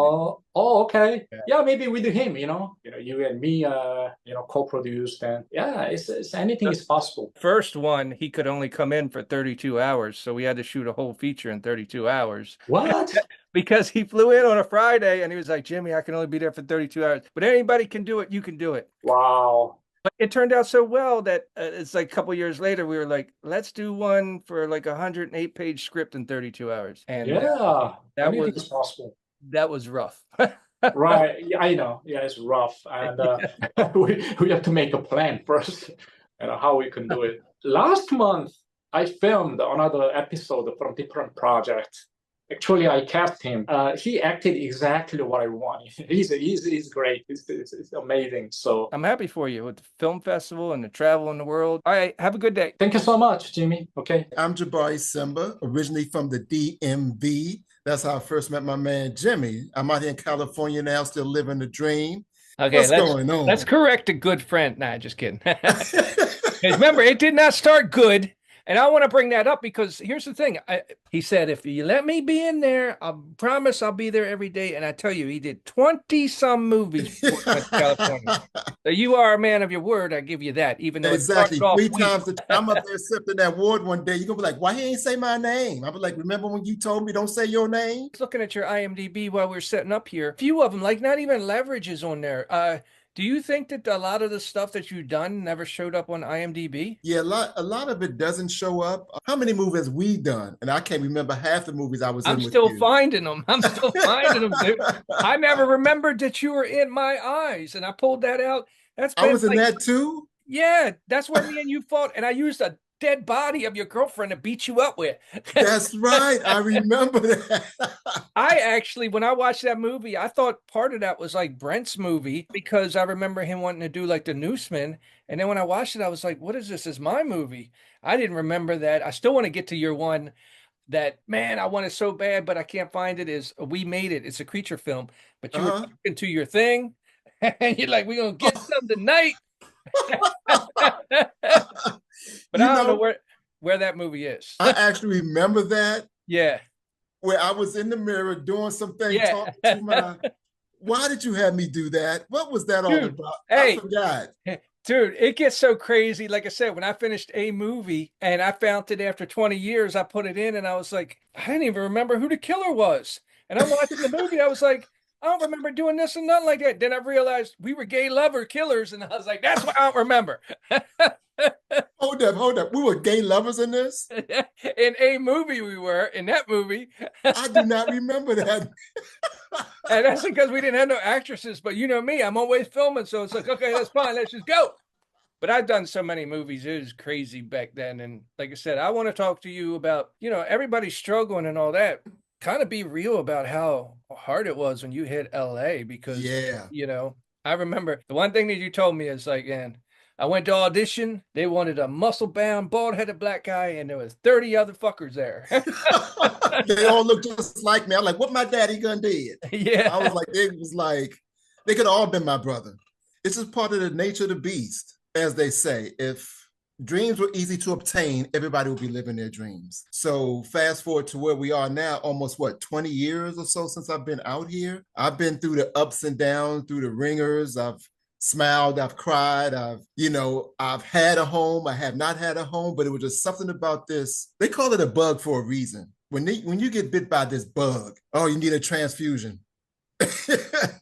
You really do. It's like, I can't think of anything else I would want to do.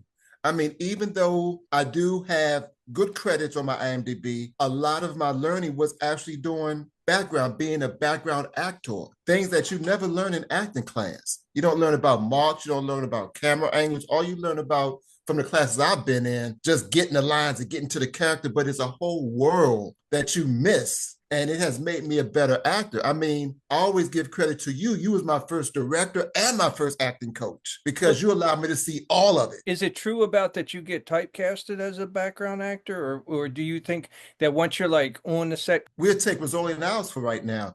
I was actually a stand-in for Lee Thompson Young, God rest his soul. A lot of times they have like a second team rehearsal of a scene. And in this particular scene, I was off book. All the other stand-ins were reading the script. I was off book. And after we did, it was about a 3-page scene. The whole cast, everybody was just clapping. Oh, Simba was off book. Simba was off book. So a week after that, they come to me and say, we want you to audition for Officer Jenkins. I was on patrol taking the access road, and I recognized her. We're lucky it was you. He called me instead of putting it out on the radio. Who is she? Jenkins, make sure nobody comes through. Yes, sir. And come to find out, the director that was directing that particular episode saw me do that, and she had me audition for her next episode, because back then, each director did 2 episodes of Rizzoli and Isles. What do you need, detective? You keep everybody at least 10 feet away from the stage, okay? You got it. Thanks. Guy just left this for you. Bobby Szymanski. Wow, congrats. You ought to try, detective. Babies are the best. I can honestly say every role I've gotten, Rizzoli and Isles, General Hospital, CSI, Ride Along 2, I got it from a place of being a background actor, getting hired right there on the spot. I remember a story from Terry Crews, actually Arnold Schwarzenegger. He said he would come in to Paramount and he would see the security guard, and he was always well-dressed, well-mannered, XYZ. Come to find out it was Terry Crews. So that my point in saying is that be excellent wherever you at. And next thing you know, he put him in the 6th day. When you treat it like a job, some people come in and, they want to go off here, go over there. I'm like, no, this is a job. I'm here. When you need me, I'm here. My point is be excellent wherever you are. So yes, you might get typecast, and yes, I still audition. I'd rather be on set learning. So I always got into it with my managers and agents, because I said, I'm on set. Yeah. So when it's my time to shine. You and Dominic. Well, I was hoping you can help us out with that. I've seen people who have actually auditioned for roles and come on set, and they're nervous because they don't know the whole gambit of how the whole production thing runs. I've had that too, to where people audition great, and then when you turn the camera on, they exactly. But that's what I was telling you yesterday, is don't wait for the acting classes. That mirror is your best acting classes, is just under the mirror, because you're not going to lie to yourself, and just play characters, because the more you do, the better you get, just like a runner. Just keep going over and over again. Since you brought it up, auditions, have they changed there? Do you have a lot of video auditions, or do you still do auditions in person? Because like I said, your internet sucks, so I'm assuming hey, we better now. We back, baby. We just needed to work a few kinks out. Either way, we do want to get you jobs so you can get a better internet.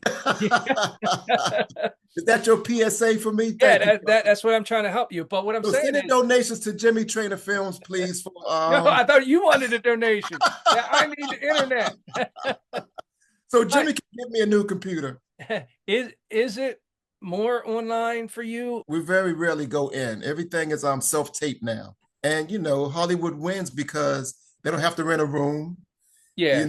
We don't have to travel. You just pick up your phone, say a few lines, and that's how it works. Auditions are great and I do them, but just being a part of the machine, see your work, they see your value because you recognize your value.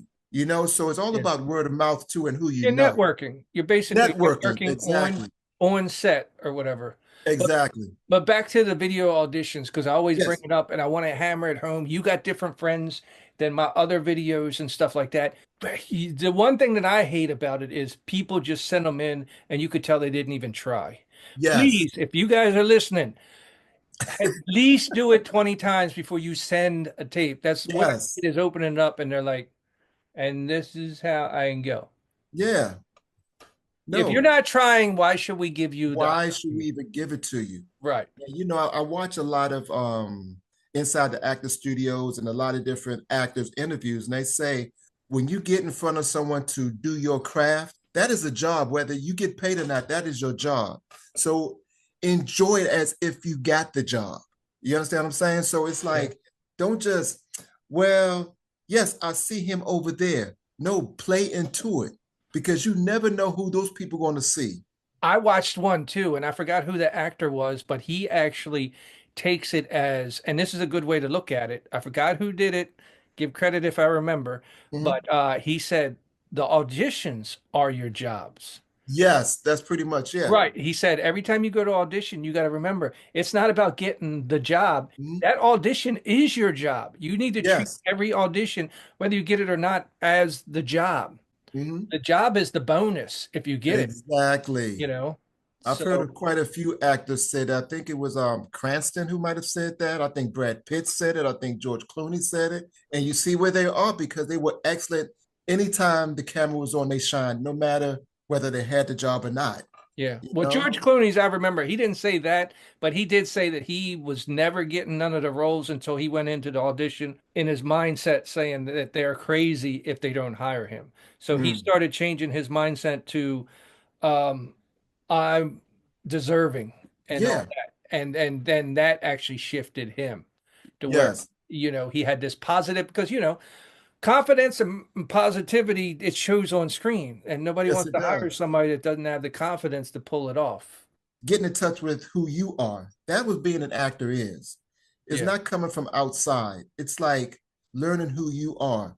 Because when I first came to California, I realized how much of a man child I was. I knew nothing.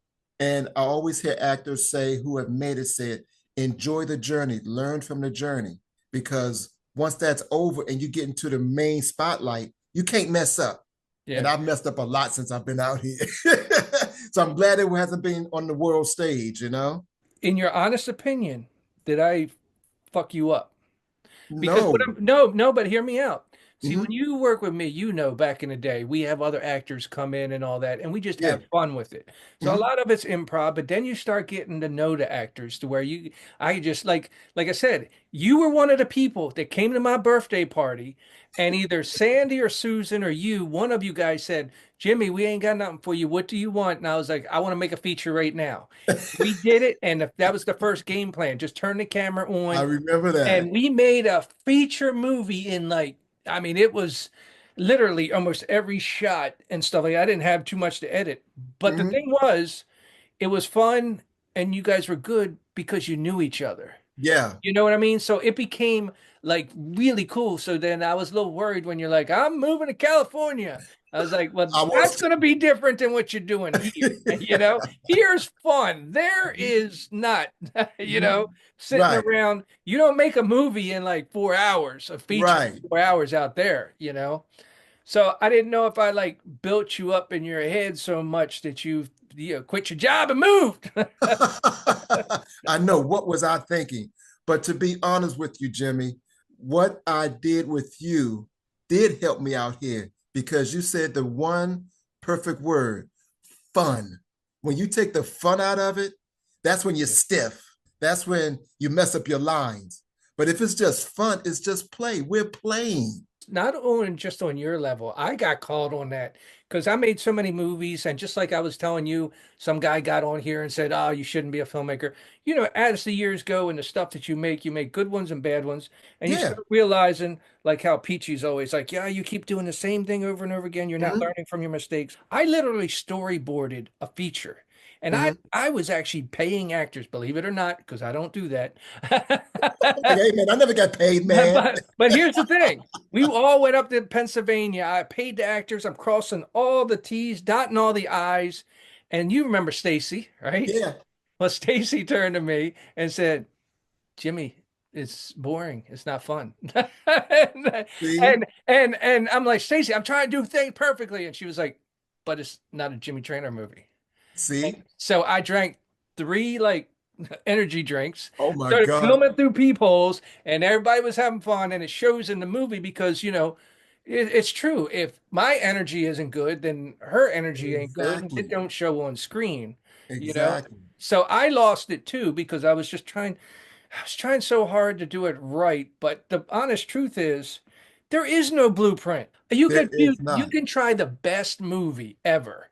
And like the best one is Colin Farrell said that when he did Alexander or whatever Mhm. back in the day, he said it had the best Oscar-winning directors, the best actors, the best budget. It had everything. And he said, Mhm. still to this day, I apologize everybody for the movie.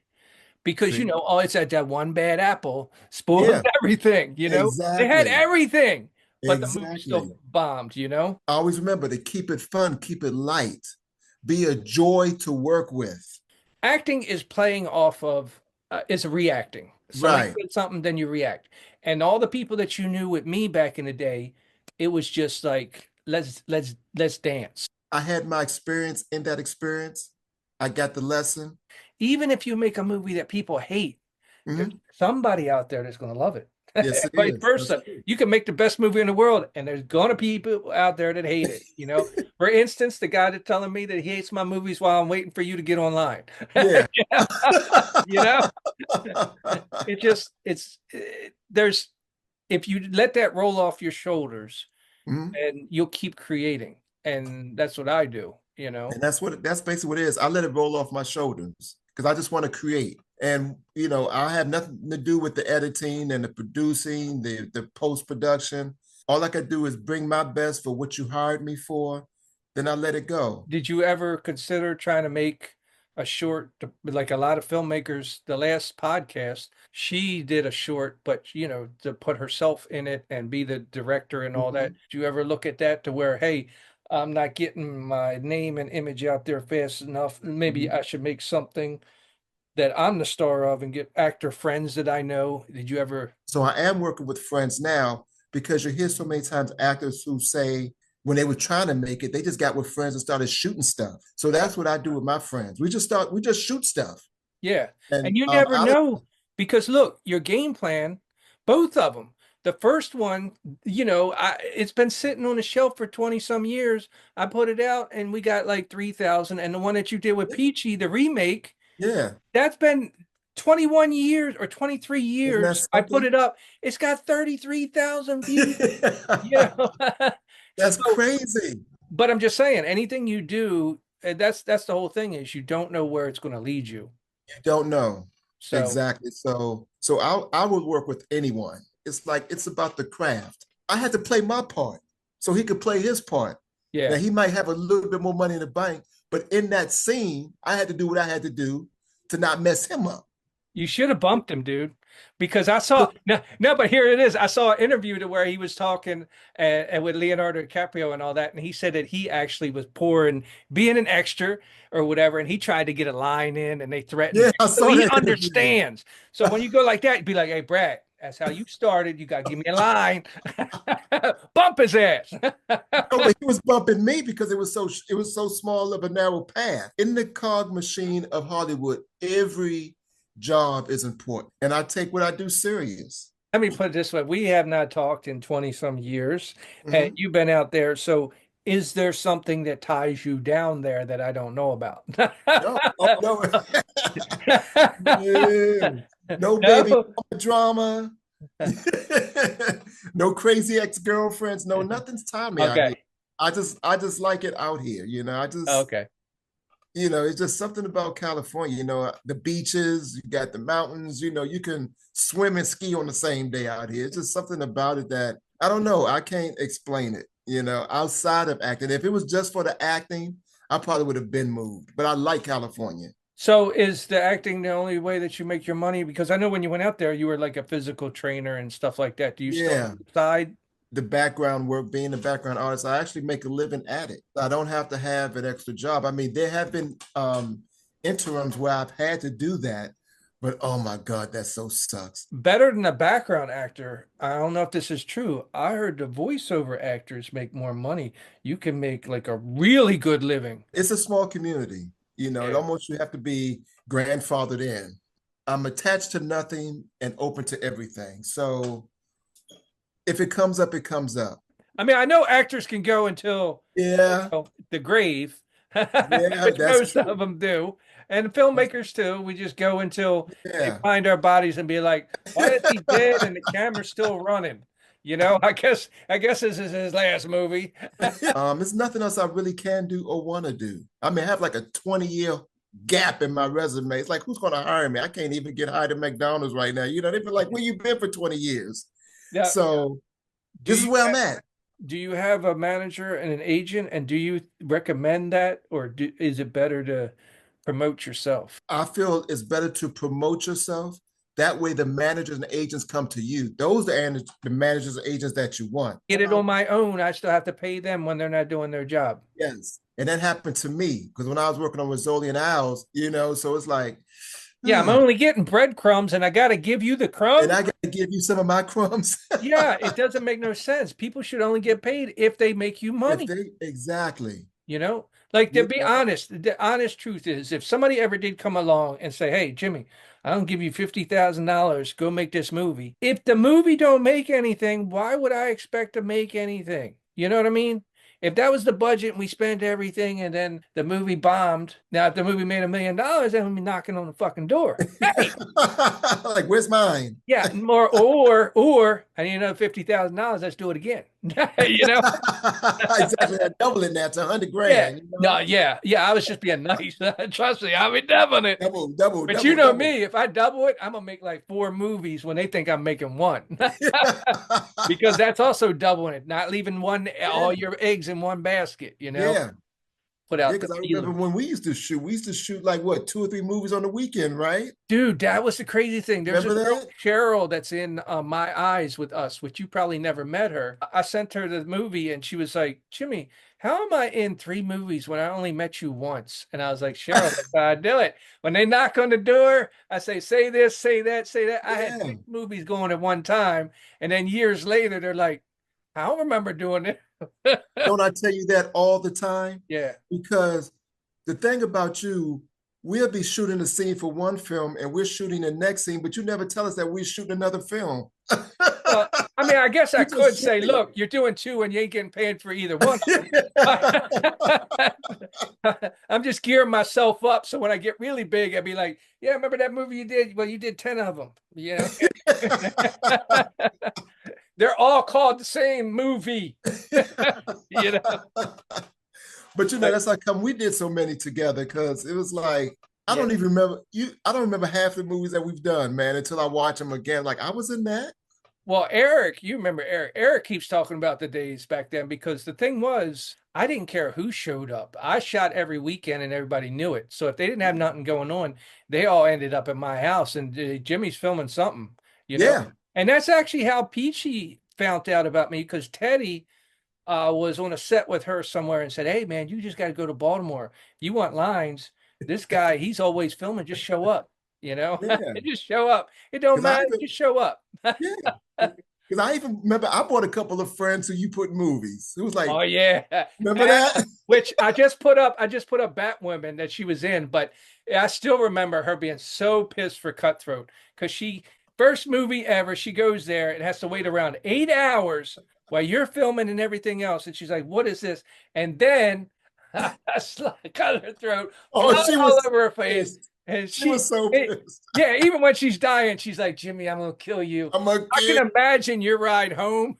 But she came, but didn't she come back? She came back and did. Yeah, that's when she came back and did Batwoman. You know. Yeah. You know. So it was like they were like, "What do you do every weekend?" I'm like, "I go here." So, you know, I brought my friends to see you. And like I said, even with her, she was like, "I ain't never going back down there." And I'm like, "You going back to shoot what?" Yeah. Well, that's what happened when Peachy showed up. She was too scared to come in the house, but Leroy was there, and she ran into Leroy somewhere else, and he was like, "No, you got to come in. This is where I come every weekend." You know, that was his type of thing. Is the weekend is where Jimmy's filming. Yeah, we spent every weekend there. Yeah. We spent every weekend there, man. It was amazing. It was like boot camp, basically. I'm telling you, man. Yeah. And then you designing these different sets and everything. I do have a quick question for you. Where were my parents? Because, like, remember, I built the whole prison in the basement, and we had a lot of shooting, me and you.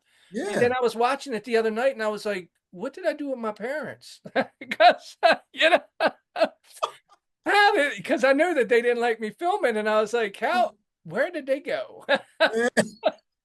But we did a lot of filming, man. A lot of filming. And like I said, you was the set designer, you were the editor, I mean, I was looking at that when we was in the jail cell. I'm like, I can't believe you built this whole set. I mean, it's amazing. On social media, Jabari Simba. I'm on all the platforms. I got 2 films in post-production. One is called My Demon and one is called My Big Safari Adventure. So you look out for those to come out very soon. So he's dependable and he needs better internet. So hire him and pay him. And recommend that it came from Jimmy, so I get like an agent fee. Exactly. So they're gonna send the money to you, and you get me a new laptop. There you go. Well, it's good to catch up with you, buddy. Brother, thank you. I can't You froze up Thank right at the end. See you, brother. Good to see you, man. Hi, I'm Deb Ross, and I'm a screenwriter. Sometimes a playwright. Sometimes I act, and sometimes I sing for my supper. You also done what, animation screenwriting? Yeah, a lot of animation screenwriting in the beginning. They needed women over at Disney, and I just won a playwriting award. Disney was getting some flack for not having any women writers. And with me winning a playwriting award, that looked good. They brought me over to write animation, and I was like, okay, because, more money than I'd ever made writing plays. And so I lost 17 pounds in the first 2 weeks. Stress. Because that's how it's like, no, but I did it. Yeah. So then that became my thing for quite a long time. And then as I finally, pushed the kids out of the nest, I moved back into what I really wanted to do, is back into playwriting and then television and feature writing. Is it easier to write for animation? It is very, very different. I also have written a lot of children's books as well. And I found that was the same in the sense that you really have to use words that support the visuals like you do in children's books. Of course, children's books, especially for the levels that I was writing for, you had to use the Dolce word list. You were really restricted. Well, first of all, the art of writing an animation piece, especially if you're working for Disney, is that you're self-directing the piece as you write it. You're calling out 2 shots, medium shots, closer, pull back. You're doing all of that stuff. I worked for the Disney Afternoon, and it was huge. We were huge, and we were just churning out episodes really fast. The storyboard artists were, they were really busy. So they could ignore our direction if they wanted to, but a lot of times it just helped them. Oh, Deb sees this as a 2-shot. I'll just do it as a 2-shot. So you can't just write as freely as maybe you would a screenplay if you were just writing what you wanted to write. You had to write within the asset constrictions, like you're only allowed to use these many assets, these many locations, a lot like now with limited locations with live action. Like when I was doing Land Before Time movies, where they were really big for Universal, you're not only telling a story, but then you have to get these educational things in there. So here I'm writing about dinosaurs in the Cretaceous period, but I had to put in a Thanksgiving message, and there's no turkeys. Yeah. And there's no, so you have to inculcate this Thanksgiving story in a movie about dinosaurs, and they wanted a fire safety message. Well, creatively, it was challenging. It was very challenging. It was really, really challenging. So yeah, there is a lot of live action writers have tried to move over to animation, and they find it's very, very different.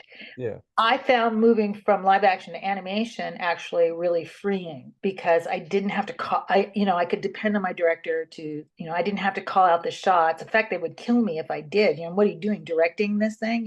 Yeah. So anyways, very different, both very cool. But I prefer live action for sure. You've worked with a lot of companies, I see. Yeah. Universal, Amazon. My next question is going to be, which one was the best? Wait, let me look over my shoulder. Even if this one is the best for you, ain't going to be for other people. We all know that. Yeah. I would have to say that each of them was such a different experience, like totally different. Whereas Disney, I was young when I went in there, and it was such a great place to be mentored. But for me, once I felt like I really knew what I was doing, and I had been mentored, and I wanted to take off and be more expansive, I couldn't. And then, so Disney how I ended up at Universal is that Disney had loaned me out. That's a whole story. There, I got to be more expansive. I'm working with the VP of development there, directly with her, and really expanding my own unique ideas. And that was really, really awesome. Whereas Disney, it was, well, this isn't the Disney way. No, we can't use these characters because they have to fit in with the Disney characters. And I did get to create one new character while I was at Disney. That was very exciting. And she became a, pop culture kind of, they do comic books on her now. I don't get a dime, by the way. But it's nice, but after all those years, I did create one character. And what was that? That for Darkwing Duck fans, and there's still a lot of Darkwing Duck fans, that was Morgana Macabre. I was always complaining they didn't have any, other than the young daughter, they didn't have any female characters. Yeah. So I created Morgana. You won't see me get credit for it. Like, you'll have to look into the far reaches of the internet to see who created her, because Yeah. that's the way it goes. When you But yeah, so when you said loaned you out, was that like a co-production with Universal, and that's how you got put over there? what happened, and I'm going to be very frank, okay? I'm not going to sugarcoat this. What happened is I was becoming of an age, and I was pushing 40. Ageism is alive and well. What happened is that Disney came to me and said, gosh, we're sure paying you a lot when we could pay these two 20-year-olds or 21-year-olds half. And they actually said that, or Oh, reworded yeah. it? They actually No, said that. cross my heart. Absolutely. A lot, believe me, if I tell you some of the things that were said to me, wow. But it's show business. But So then what then they say, but we can get you a job at Universal. no. What happened is that they brought in a lot of young writers. And so I got moved into this position where I was script doctoring everything. And I felt so punished and so like put in the corner. So I was fixing everybody's scripts because we were on such a tight production schedule. If you had a script fall out of the production schedule, we were screwed, because you have in an animation studio, you have hundreds of people working on a script. They were just beginning to get into CGI backgrounds. So do you think they put you there to try to get you to quit? No, they were using me as cleanup, basically. I was doctoring their scripts, and they knew I could do it because I had been a script analyst for Jane Fonda Films before that, and I would doctor scripts, or I would say this is why this isn't working and blah blah blah. I just seemed to be good at that. So they had me start doing that, and I was not happy. But what made me so unhappy became a reason to be happy. And like the best thing that happened to me is because I became known as a script doctor. And so Universal was trying to do they did Land Before Time, and it was a huge success. And they were trying to come out with the next Land Before Time, and the script wasn't working. And they were 2 weeks out of, they had everybody hired to go into production. Well, somebody from Universal who had interviewed me for an ABC movie had said, hey, that Dev, she doctors scripts. So they went over to Disney and they said, can we borrow her to do this film? We're really in trouble. And so they borrowed me, and I went over there and they said, if you can, can you fix this script? And I looked and I went, oh yeah, sure. I was so practicing it by this time. Yeah. So I fixed the script. And then they hired me to do 5 more. And so at that point, I was going back and forth between them and Disney. And then I finally left Disney to just go over there and finish those films. Probably, I'm not sure if that was the best choice I made, but I don't know. I did at the time. They wanted you, so it was a good feeling, if nothing else. Well, it was, as a younger person, it was my, I felt like they gave license. Like I could create far more than I could at Disney. And though I would never say anything bad about Disney, because it gave me so much skill. I mean, I voice directed over there. I worked with storyboard artists. I got to know that business so well that it brought me over to Korea, South Korea for 3 years to work with 3D CGI companies and rights for them.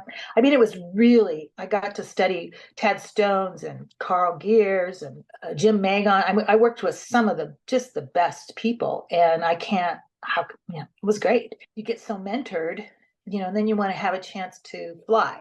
And Universal gave me the chance to spread my wings. That was really, it was really nice. Where are you at now?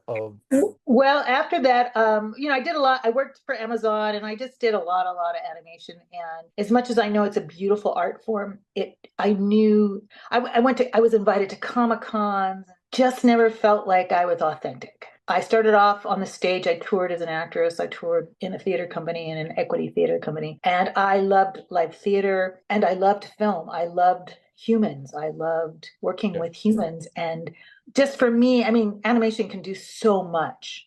And I can't complain. I just optioned an animated Christmas movie that I wrote, to a company. So I hope it gets done. So, I still love it, but I love live action. I love live theater. So that's what I'm doing now. I'm still working on it. We're going into rehearsal. I was commissioned to write a play that's going to tour called The Dead Quilter Society. So we're going to go in rehearsal mid-October. I'm working with Gail Edwards, who, if you look her up, she was a big sitcom actress in the 80s and the 90s. She was on It's a Living and Blossom, but she's done a lot of stuff. So she's in it, and she's so terrific. It's just dealing with live actors, it's my juice. It's my drug. I love it when When it's it's good. good. When Yeah, it's good. because remember, I'm a filmmaker. I deal with them when they have their attitudes too, and they show up. And because everybody deals with life. Oh So yeah. when No, it's I have. good, it's Yeah, good. no. I was dealing with an actor. He had been in the back to the original Back to the Future. I won't say his name. And we had cast him in a play that we were doing in Los Angeles, an equity play. And we had to fire him. He was shocked and go with a regular theater actor because he was like, I don't need to rehearse this much. I'm a film actor. Let's just do it. And I was like, no, we rehearse. We have a certain amount of set stuff we're rehearsing. This is still a new play. We're working it out. And he refused.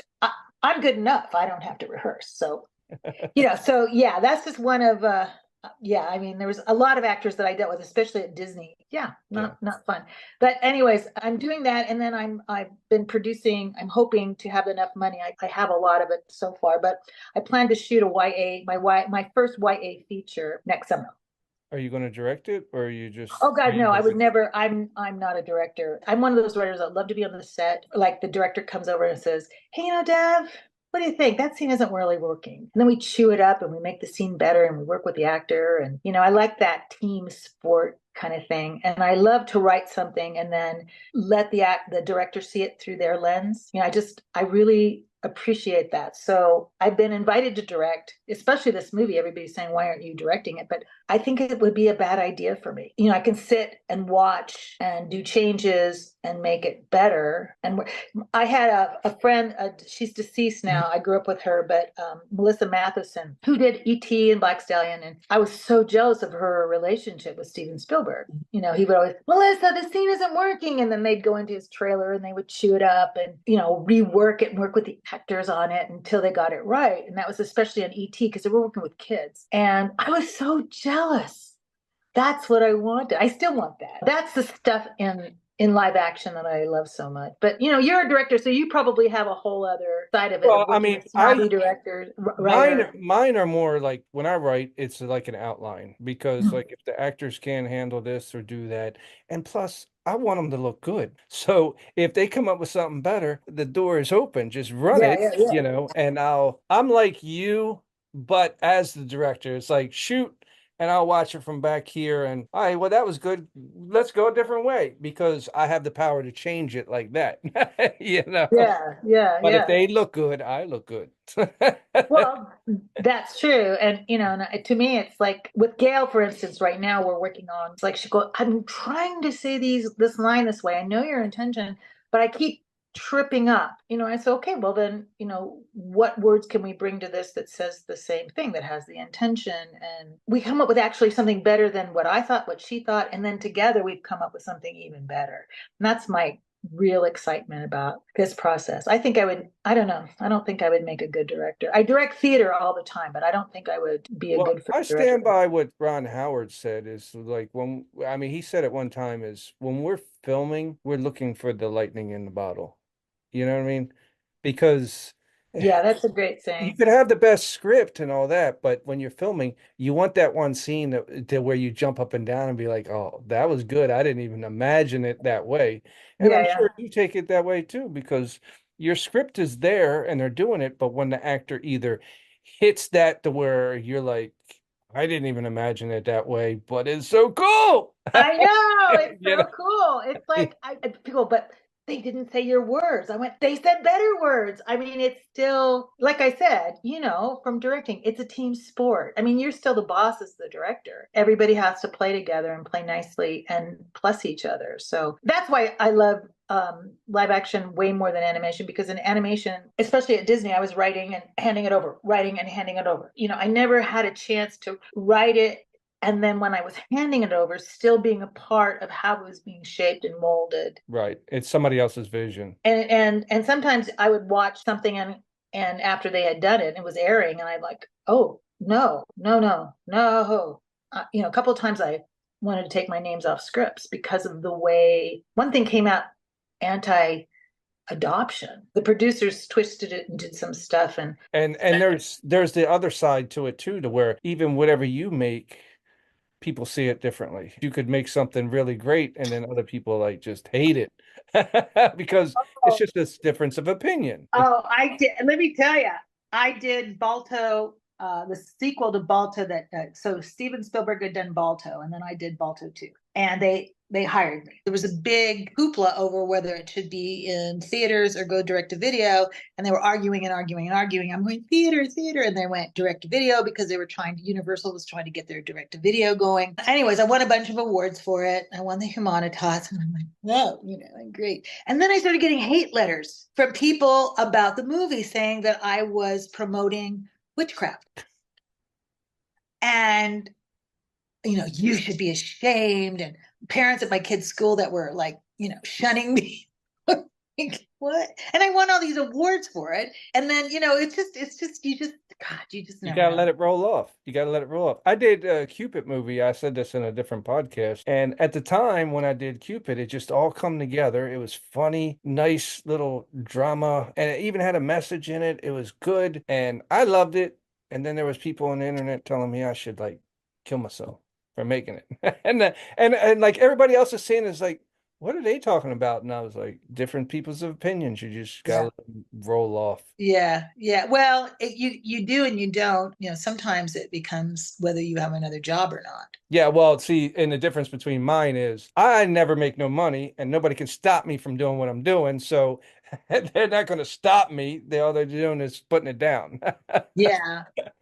So because after that, I was supposed to do more sequels for them, and we got so much hate that I didn't get to do the next sequel. Oh, okay, I see it. Yeah. And it cost me dearly. And I'm, oh my God, I went from celebrated at Universal to, I'm sorry, and I didn't work for 2 years. You got the awards for it, and then you got shunned by it. I learned how to teach Zumba and teach acting classes, and I went to Korea for 3 years and worked there. And I mean, it changed my life because I never thought that could really affect a writer. I mean, I could see like an actor doing a performance that was like risque and stuff like that, and it would come back on them. But I didn't think a writer could, because like I said, to be honest, you're not, once you write it and hand it off, you're not really in control of what is created from that. I think that's true, and I think it's also not always applicable. The VP of development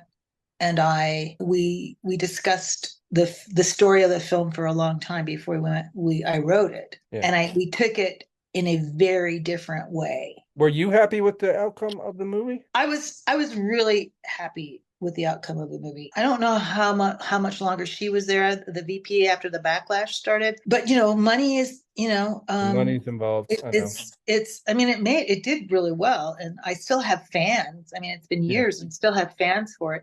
It's still better that you liked it rather than you wrote it.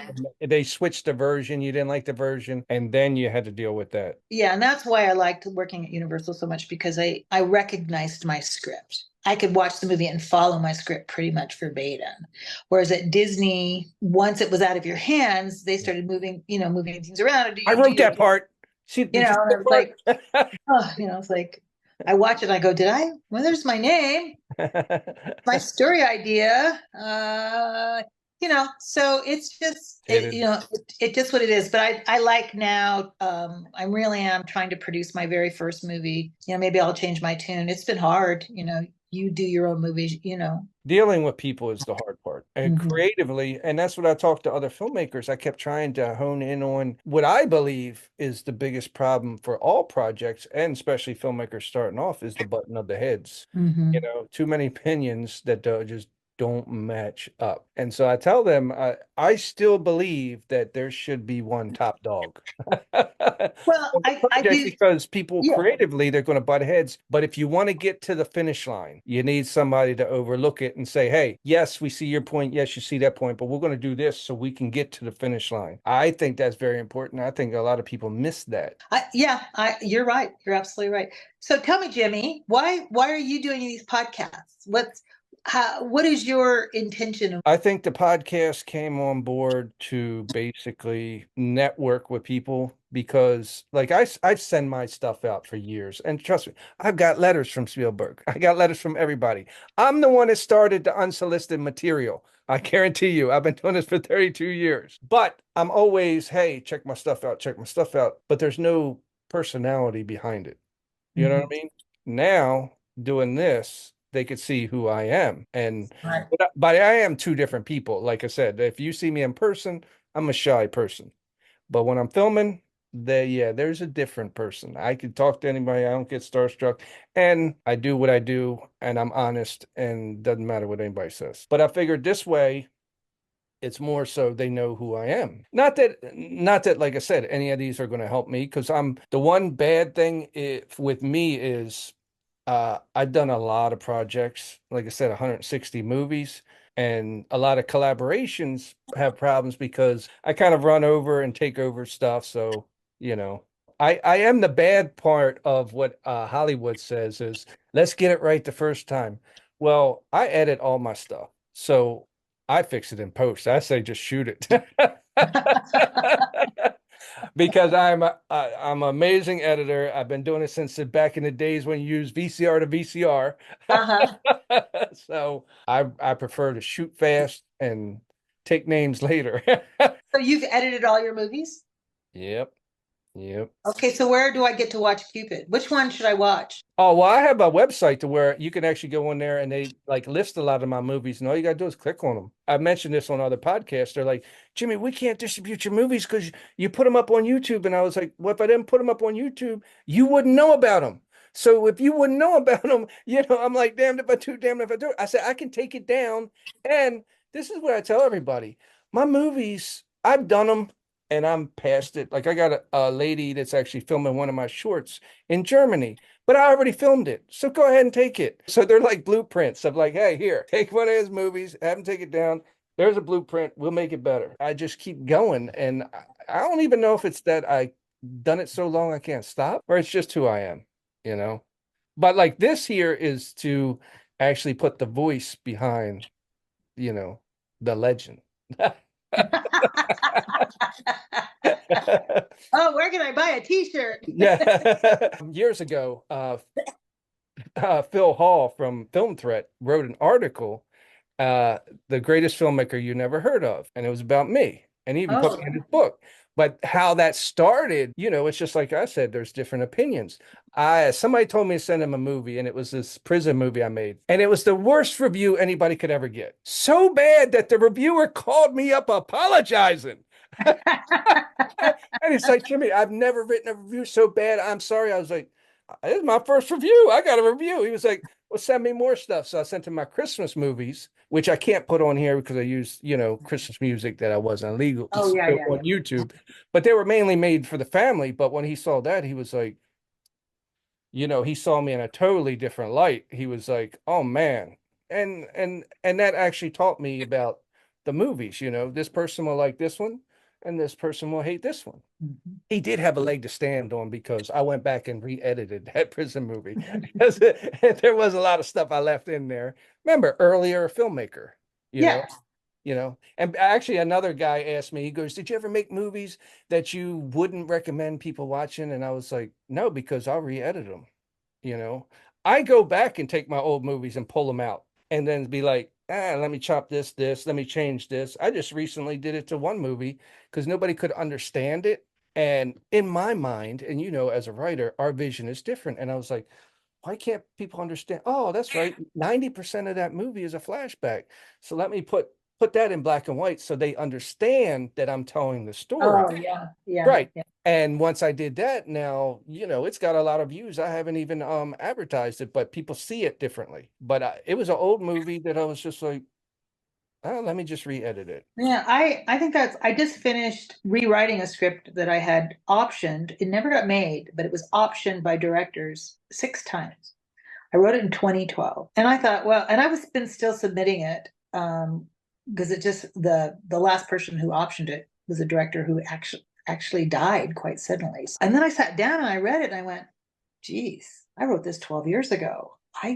I don't even write like this anymore. Right. You're a different person. And I don't like the character's art. So I went in and I rewrote it, and I'm just letting it sit now for a couple of days, and then I'll go back and I'm going to get it to one of my friends who's a reader. And my husband is a old Hollywood filmmaker guy. He worked with Spielberg.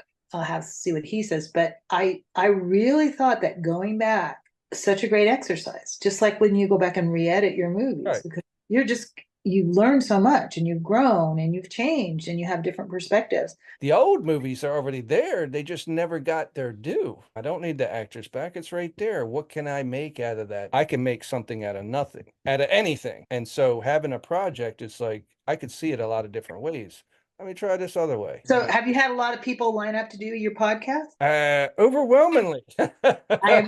I imagine, because nobody ever talks to us about this stuff. Now that Hollywood is recreating itself, Jimmy, I mean, Hollywood is leaving Hollywood behind, and it's becoming something new. And the fact that you're doing this and networking like this is really good. Brandon. So anyway, should we just say goodbye? Well, I want to appreciate your time. Bye, everybody. Bye, Jimmy. Hey, well, I'm Jared Vineyard. I'm a screenwriter, director, producer. Well, I do a little deep dive. I see you got Loaded Deck coming up. When are you going to shoot that? I just had Kevin Sorbo link with me on LinkedIn, and I was like, oh, shit. Oh, no. He's in it. He's fantastic. He's good. He'll be playing a character called Aces. This movie's like a sharpshooter or a little criminal crew kind of at the center of the film there. It's pretty exciting. The plan is to shoot in summer 2025 here. So doing the big push right now, get all the funding and everything in place. Okay, so you got this movie set up for the summer. Yeah. Now, are the actors locked in because it's so far away? How does that work? Do you experience to where, people's going to drop out because of other jobs, or? Yeah, there's always that challenge of, the different actors will have different schedules and stuff going on. So usually between that time of when you get that money locked in to when you're shooting, you got a few months where you're just playing with the schedule and trying to get everything worked out with everybody. I think we're pretty good. Everyone's pretty excited about the film. I haven't had any big issues pop up yet, but we're still haven't scheduled the dates yet. So we'll work around the schedules of those that we have to and get it all locked up. And do the actors agree on like a blockout date? Do you have like wiggle room? See, mine is basically I wait until people come through the door and then I start filming. Oh yeah. We always do a bunch of scheduling and stuff ahead of time on every film that I've been on. So you get the dates that they're available. You lock them in for those dates, and that's where they're going to be there. And yeah, you just work everybody around. And yeah, I mean, it's usually like those name actors and stuff like that you have schedules and stuff to work around other little roles where you're filling in things with new actors or maybe hiring off of backstage. They're pretty easy to fill in. You don't have to worry too much cast somebody else, but the best possible actors you can for everything. So it's even the little ones are still stressful, and especially when you have to. I did that for an Alien movie because like the one actor, he was perfect for it, but then he's like, well, I'm doing another movie, so I can only film here and here. So I switched the times around, and then I was almost like piecing people together that weren't there. Like I want to shoot this one and that one. In the end, I had to boot his butt because he made me rearrange everything and to try to please him, and I was like, he's causing too much problems. I had one several years back where we had Lou Ferrigno in it, and we had Tara Reid in it, and we had like Tara Reid. I think she was like a one day thing that she was coming in, and his part was largely with her. And then he was sick, and he was calling me, and it was still like a week out, but he was kind of worried about still being sick at that point. So can we push my dates back to whenever? I was like, we have to have you on this day. I can put all the rest at the other time, kind of slide everything else around. But you have to be there the same day as Tara to shoot the scenes with her. And yeah, so there's always that challenge where you're trying to play with actors' schedules and stuff like that. And I don't know, the whole, that first AD chair where you're just sitting there and trying to schedule everybody out and going through all the actors and when they're available and how can I get everything shot that we have to get shot. People don't understand that one person rearranges everything. Oh yeah. One person's like, oh, sorry, I need to change. I can't do this day. I gotta do that. And it's like, well, that's my entire schedule's gotta, to move you is you're the one that's killing that guy. If you're not there, then who's going to kill him? Yeah. In my case is, okay, whoever put down the boom, pick up the gun. We got to get it done. But like I said, I can imagine, because I've dealt with it too. Actually, right now, when I film a movie, it's I get the cameras ready, get all that, but I don't even plan it until they walk through the door because I'm so used to people canceling. When everybody gets here, then I'll start. And whoever I got, I'll rearrange it for that. But I'm gonna make something. I understand yours is different because a lot more money on the line. Somebody before, I don't understand it. I watched some what they would call low budget movies. They're like $20 million movies. I'm not gonna mention who was in them. Okay. But they did have named actors in them. Yeah. But they literally made $10,000 at the box office. They cost 20 million, and then they come back and make a sequel for another 20 million that only made 10,000. And then they said they're planning a third, and I'm like, somebody laundering money or something? I mean, yeah. Well, I mean, the theaters is only the first chunk of money. I don't know. Sometimes it does seem like the way. It's like that movie wasn't that great, and they're doing a sequel. Didn't seem like it made any money. How are they making another one? But yeah, it's weird. Some of the things maybe they're writing it off. I mean, getting the money back and doing it again. I mean, there are different ways of doing that. I mean, there's the one that I'm producing right now. Like if people wanted to come in, necessarily investors, they'd be putting in money. They could do it as a complete write-off thing. So I mean, we've got a partnership with a nonprofit that would allow people to do that. So you do have some movies that get made that way. You ever see the ones? I mean, I get puzzled when I look at the IMDb and like the producer list is bigger than the amount of actors that's in the movie. Oh yeah. And I'm like, well, my producer list already on this one's a little bit longer than what I'd probably like it to be at this point. But yeah, I mean, everyone who comes in kind of helps you make it and get there. You're dealing out these producer credits for someone 5,000 here, you're getting 10,000 there, it's 50,000 there, and each one's who lines it up, they've got a producer credit. The person who finds it has a producer credit, and the person who actually gives it has a producer credit. So yeah, you end up with this hodgepodge location. Oh, we can use your backyard. Associated producers. And I don't care if the movie gets made. I don't care if there's 100 producers on there. It's like, all right, we got the thing made. We're shooting. We're going. Hopefully, it makes them all their money back. And so, how did you find funding for it, if you don't mind me asking? Yeah, so investors is the big thing I'm going, and right now I'm in the middle of going after them too. So the first investor that came in on Loaded Deck, and the one that we were talking about there, was someone I knew, and some people who funded the last movie that I wrote that was made. Now just it's a bunch of you just reaching out to everybody. They've set up the whole PPM with the lawyer and all the all the SEC regulation things. Got all that set, so I can expand the reach out to pretty much anybody at this point. I don't have to worry about someone you don't know, you're breaking an SEC rule and stuff like that. So that's kind of covered now a little bit more. But it's above my pay rate, buddy. That's why I can buy like this. Yeah. Glad I usually fund my own. That's why they're very small. But at least nobody can tell me what to do. Although I did. Yeah, which is fantastic. Filmmaking course a long time ago, and I don't know how accurate it is, but it said always go after dentists because they always need the write-off more than doctors. So I told another scriptwriter that because she was like, "Oh, I got to get funding." I was like, "When you go to the dentist, pitch your script." So that was the story with Sam Raimi when he started with the Evil Dead series. Yeah. Like the first one he funded was, who's in Michigan and just called up every dentist he could find in the phone book. And it was apparently the way that he went about that. And ever since then, everybody talks about dentists. But I probably will do a whole series of emailing dentists, see if I can get any. You got the Daniel Baldwin and Kevin, so you got the names already on there. And if you have the nonprofit so they can write stuff off, that's like, just start emailing dentists, man. Like, we have a way you can write it off if we don't make the money back. But if you do, it's like a win-win. You're either going to make money or you get your money back. You also write and produce and direct, but which one is your? I mean, I came out to be a writer. That was why I moved to LA. I studied writing. I had a degree in it and everything. And although really in college I was studying more playwriting. My senior year, produced my first full-length play. It was fun, but from there, someone wanted me to write a screenplay for them, and always loved movies and stuff too, and wrote that and enjoyed doing that. I was like, there's probably more career opportunity to do movies than theater. So go to LA. Plus, if I want to do theater, then try like New York, Chicago. It's cold in New York and Chicago. LA is so much warmer. So. Mine was that I was never good at the grammar and all that, and kind of let back in school, but the stories were always there. So yeah, I want to kind of write books and scripts, but it's better just to write a script as an outline. And whenever I screw up, I actually had actors show up and be like, "Jimmy, we don't understand what you're saying here, but we're sure you're going to tell us. So let's just go." You've got the vision for it. You can explain what you want, and So that's how come I went to being a director, is because it's the only way I could describe the movies. I have a lot of reputations, one that I don't work well with others, but it ain't that, because if I'm going to finish it, so when I start something, I finish it. And if it's your project and you're in the way, then I'm still going to finish it. There's one time I was filming up in Pennsylvania, and an actress that I never met before, casted her, and she came up and she was like, "Hey, Jimmy, do I need to know the lines, or can I just improv them? Because I heard that, you just let us do whatever we want." And I was like, "Well, I would prefer if you know the lines." Yes, I'm a very good editor and I can edit improv, but please try the lines first. Yeah. I was like, what the hell?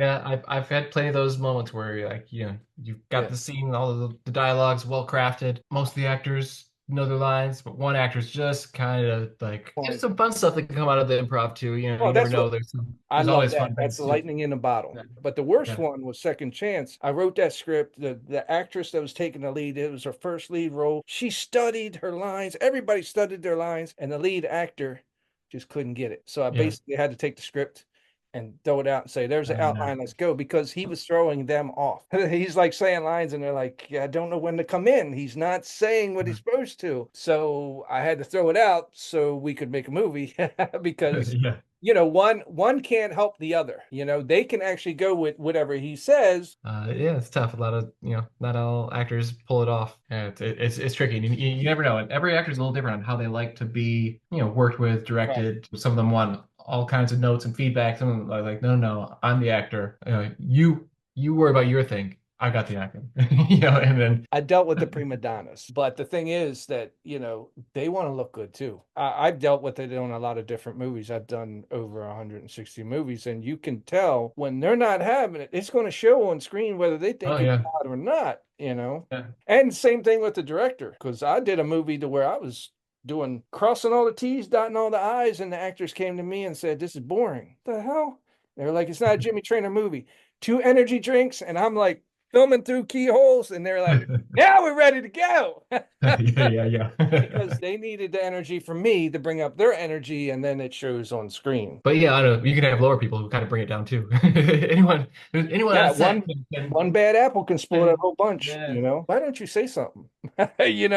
Because everybody's in it together. Yeah. It's just like when we watch a movie and we're like, the one that bothers me more than anything, and please do not do it, is them low budget movies to where like the hero comes behind and like the bad guy has a gun in one hand, a machete in another, and the hero comes behind and like chokes him out to where he can easily chop his head off and shoot him. And I'm like, all the people on the set and everybody watching that scene, nobody can stand up and say, "Hey, that don't make no sense." Yeah.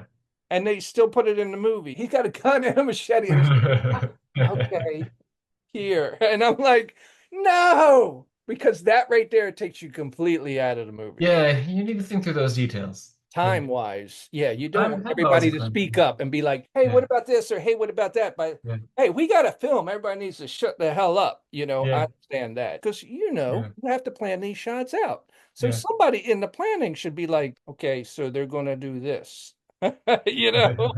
He's going to fall down all the steps and then just kill himself. Nobody. Well, a lot of that again comes back to that director, though. I mean, some directors, they're open. Anyone can talk to them on set, and some directors you can't say anything to that director. Yeah, that top-down mentality. How do you run the set? How do you have the communication set? Yeah. Is there a team atmosphere going on, or is it just this person's a little dictator running around and still feel that there should be one, because everybody's going to butt heads like, "Hey, we should do it like this or we should do it like that." Well, I've seen that power structure happen at the top of a movie, and I like your idea, but we'll deal with it in post. Shoot them both. Let's go. I don't know. I like there to be some creativity on set to where you've got a little bit of time to where, we can get this really cool shot here that wasn't planned out and stuff. Not try to have a day where it's like, all right, well, we got 2 days left and 20 pages to get. That's that's setting yourself up for failure. Make sure those shots aren't messed up. That's the opposite of me. I don't plan anything. Yeah. So if it's planned out well, pickups shouldn't be a big issue. Just give you a little insight on me. When I did the Alien Parasite, this is how crazy I am. We were casting the movie, and one of the actors asked me, "Jimmy, how many people do you need?" And I was like, "I'll tell you when I write it." He was like, "You're casting the movie before you even write it?" I was like, "I'm Jimmy Traynor. I don't care. We shot it with 5 dogs in the house, all green screen. So I knew that everybody had to come back 6 months later. And you don't know where people's going to be in 6 months. And I'm doing a whole feature that I got to do all the voiceovers, which actually took me a year and a half. I'll never do that again. Yeah, So I mean that's your team. Like if you have a really good team, you know, your stress level goes down. I mean, it's only me. Yeah. And then your stress level goes up. Yeah, And I've been there where you're like feeling you're doing everything and you're like doing things I've never done this before. I'm having to learn on the spot it's good though. You learn though. And I consider myself an editor more than a filmmaker. I do the stupid thing of, hey, just film it, I'll fix it in post. So I even do it for the podcast. Well, there's a lot you can fix in post. And then there's stuff you can't. But yeah. I learned so much on that movie. How did it turn out? Oh, it turned out good. I was proud. Yeah. But the one that I was telling you is that I had a blonde lead in front of a green screen wearing a chrome outfit, right? So I even sent it to my son who had this editor friend or whatever, and he looked at it and he was like, no way. She doesn't have a head and she ain't got and there ain't a body because everything's fucking green. And they gave it back to me and I was like, okay. You know, because it's almost like a challenge to me. And I did. I gave her back a head, you know, and I was able to form the body and all that. Yeah. But you learn from each one that you do. Then you deal with it. I mean, that's the whole producing thing. It's like you got the fires and you put them out and you figure out when the challenges arise, then you deal with it. Things happen. I mean, the last one, we lost the thunder right before we were going to shoot. We lost the location right before we were going to shoot and then got the location back. And then, you know, I weighed 190 before it started. I weighed 170 at the end of it. I was like, Are you going to do anything in between or is everything just focused on that? I'll probably do some other things as well. It's the biggest focus right now is Loaded Deck though. I've got some other projects too that I'm working on and probably some other things I'll get pulled onto. But yeah, that's the biggest one. Yeah. Well, I wish you the best. I thank you for jumping on here and come back to me when you got other stuff to promote. Yeah, absolutely. Have a good day, man. All right. Traynor4Films. That is Traynor, the number 4 films. Business commercials, actor demos, indie movies, and headshots. For all your filming and editing needs, contact Traynor4Films. Unfinished projects, podcasts, editing family video to career projects. No problem. Call them up to see how they can help you. Call 443-225-3016. That's 443-225-016 or Traynor4Films. That's Traynor, the number 4 films.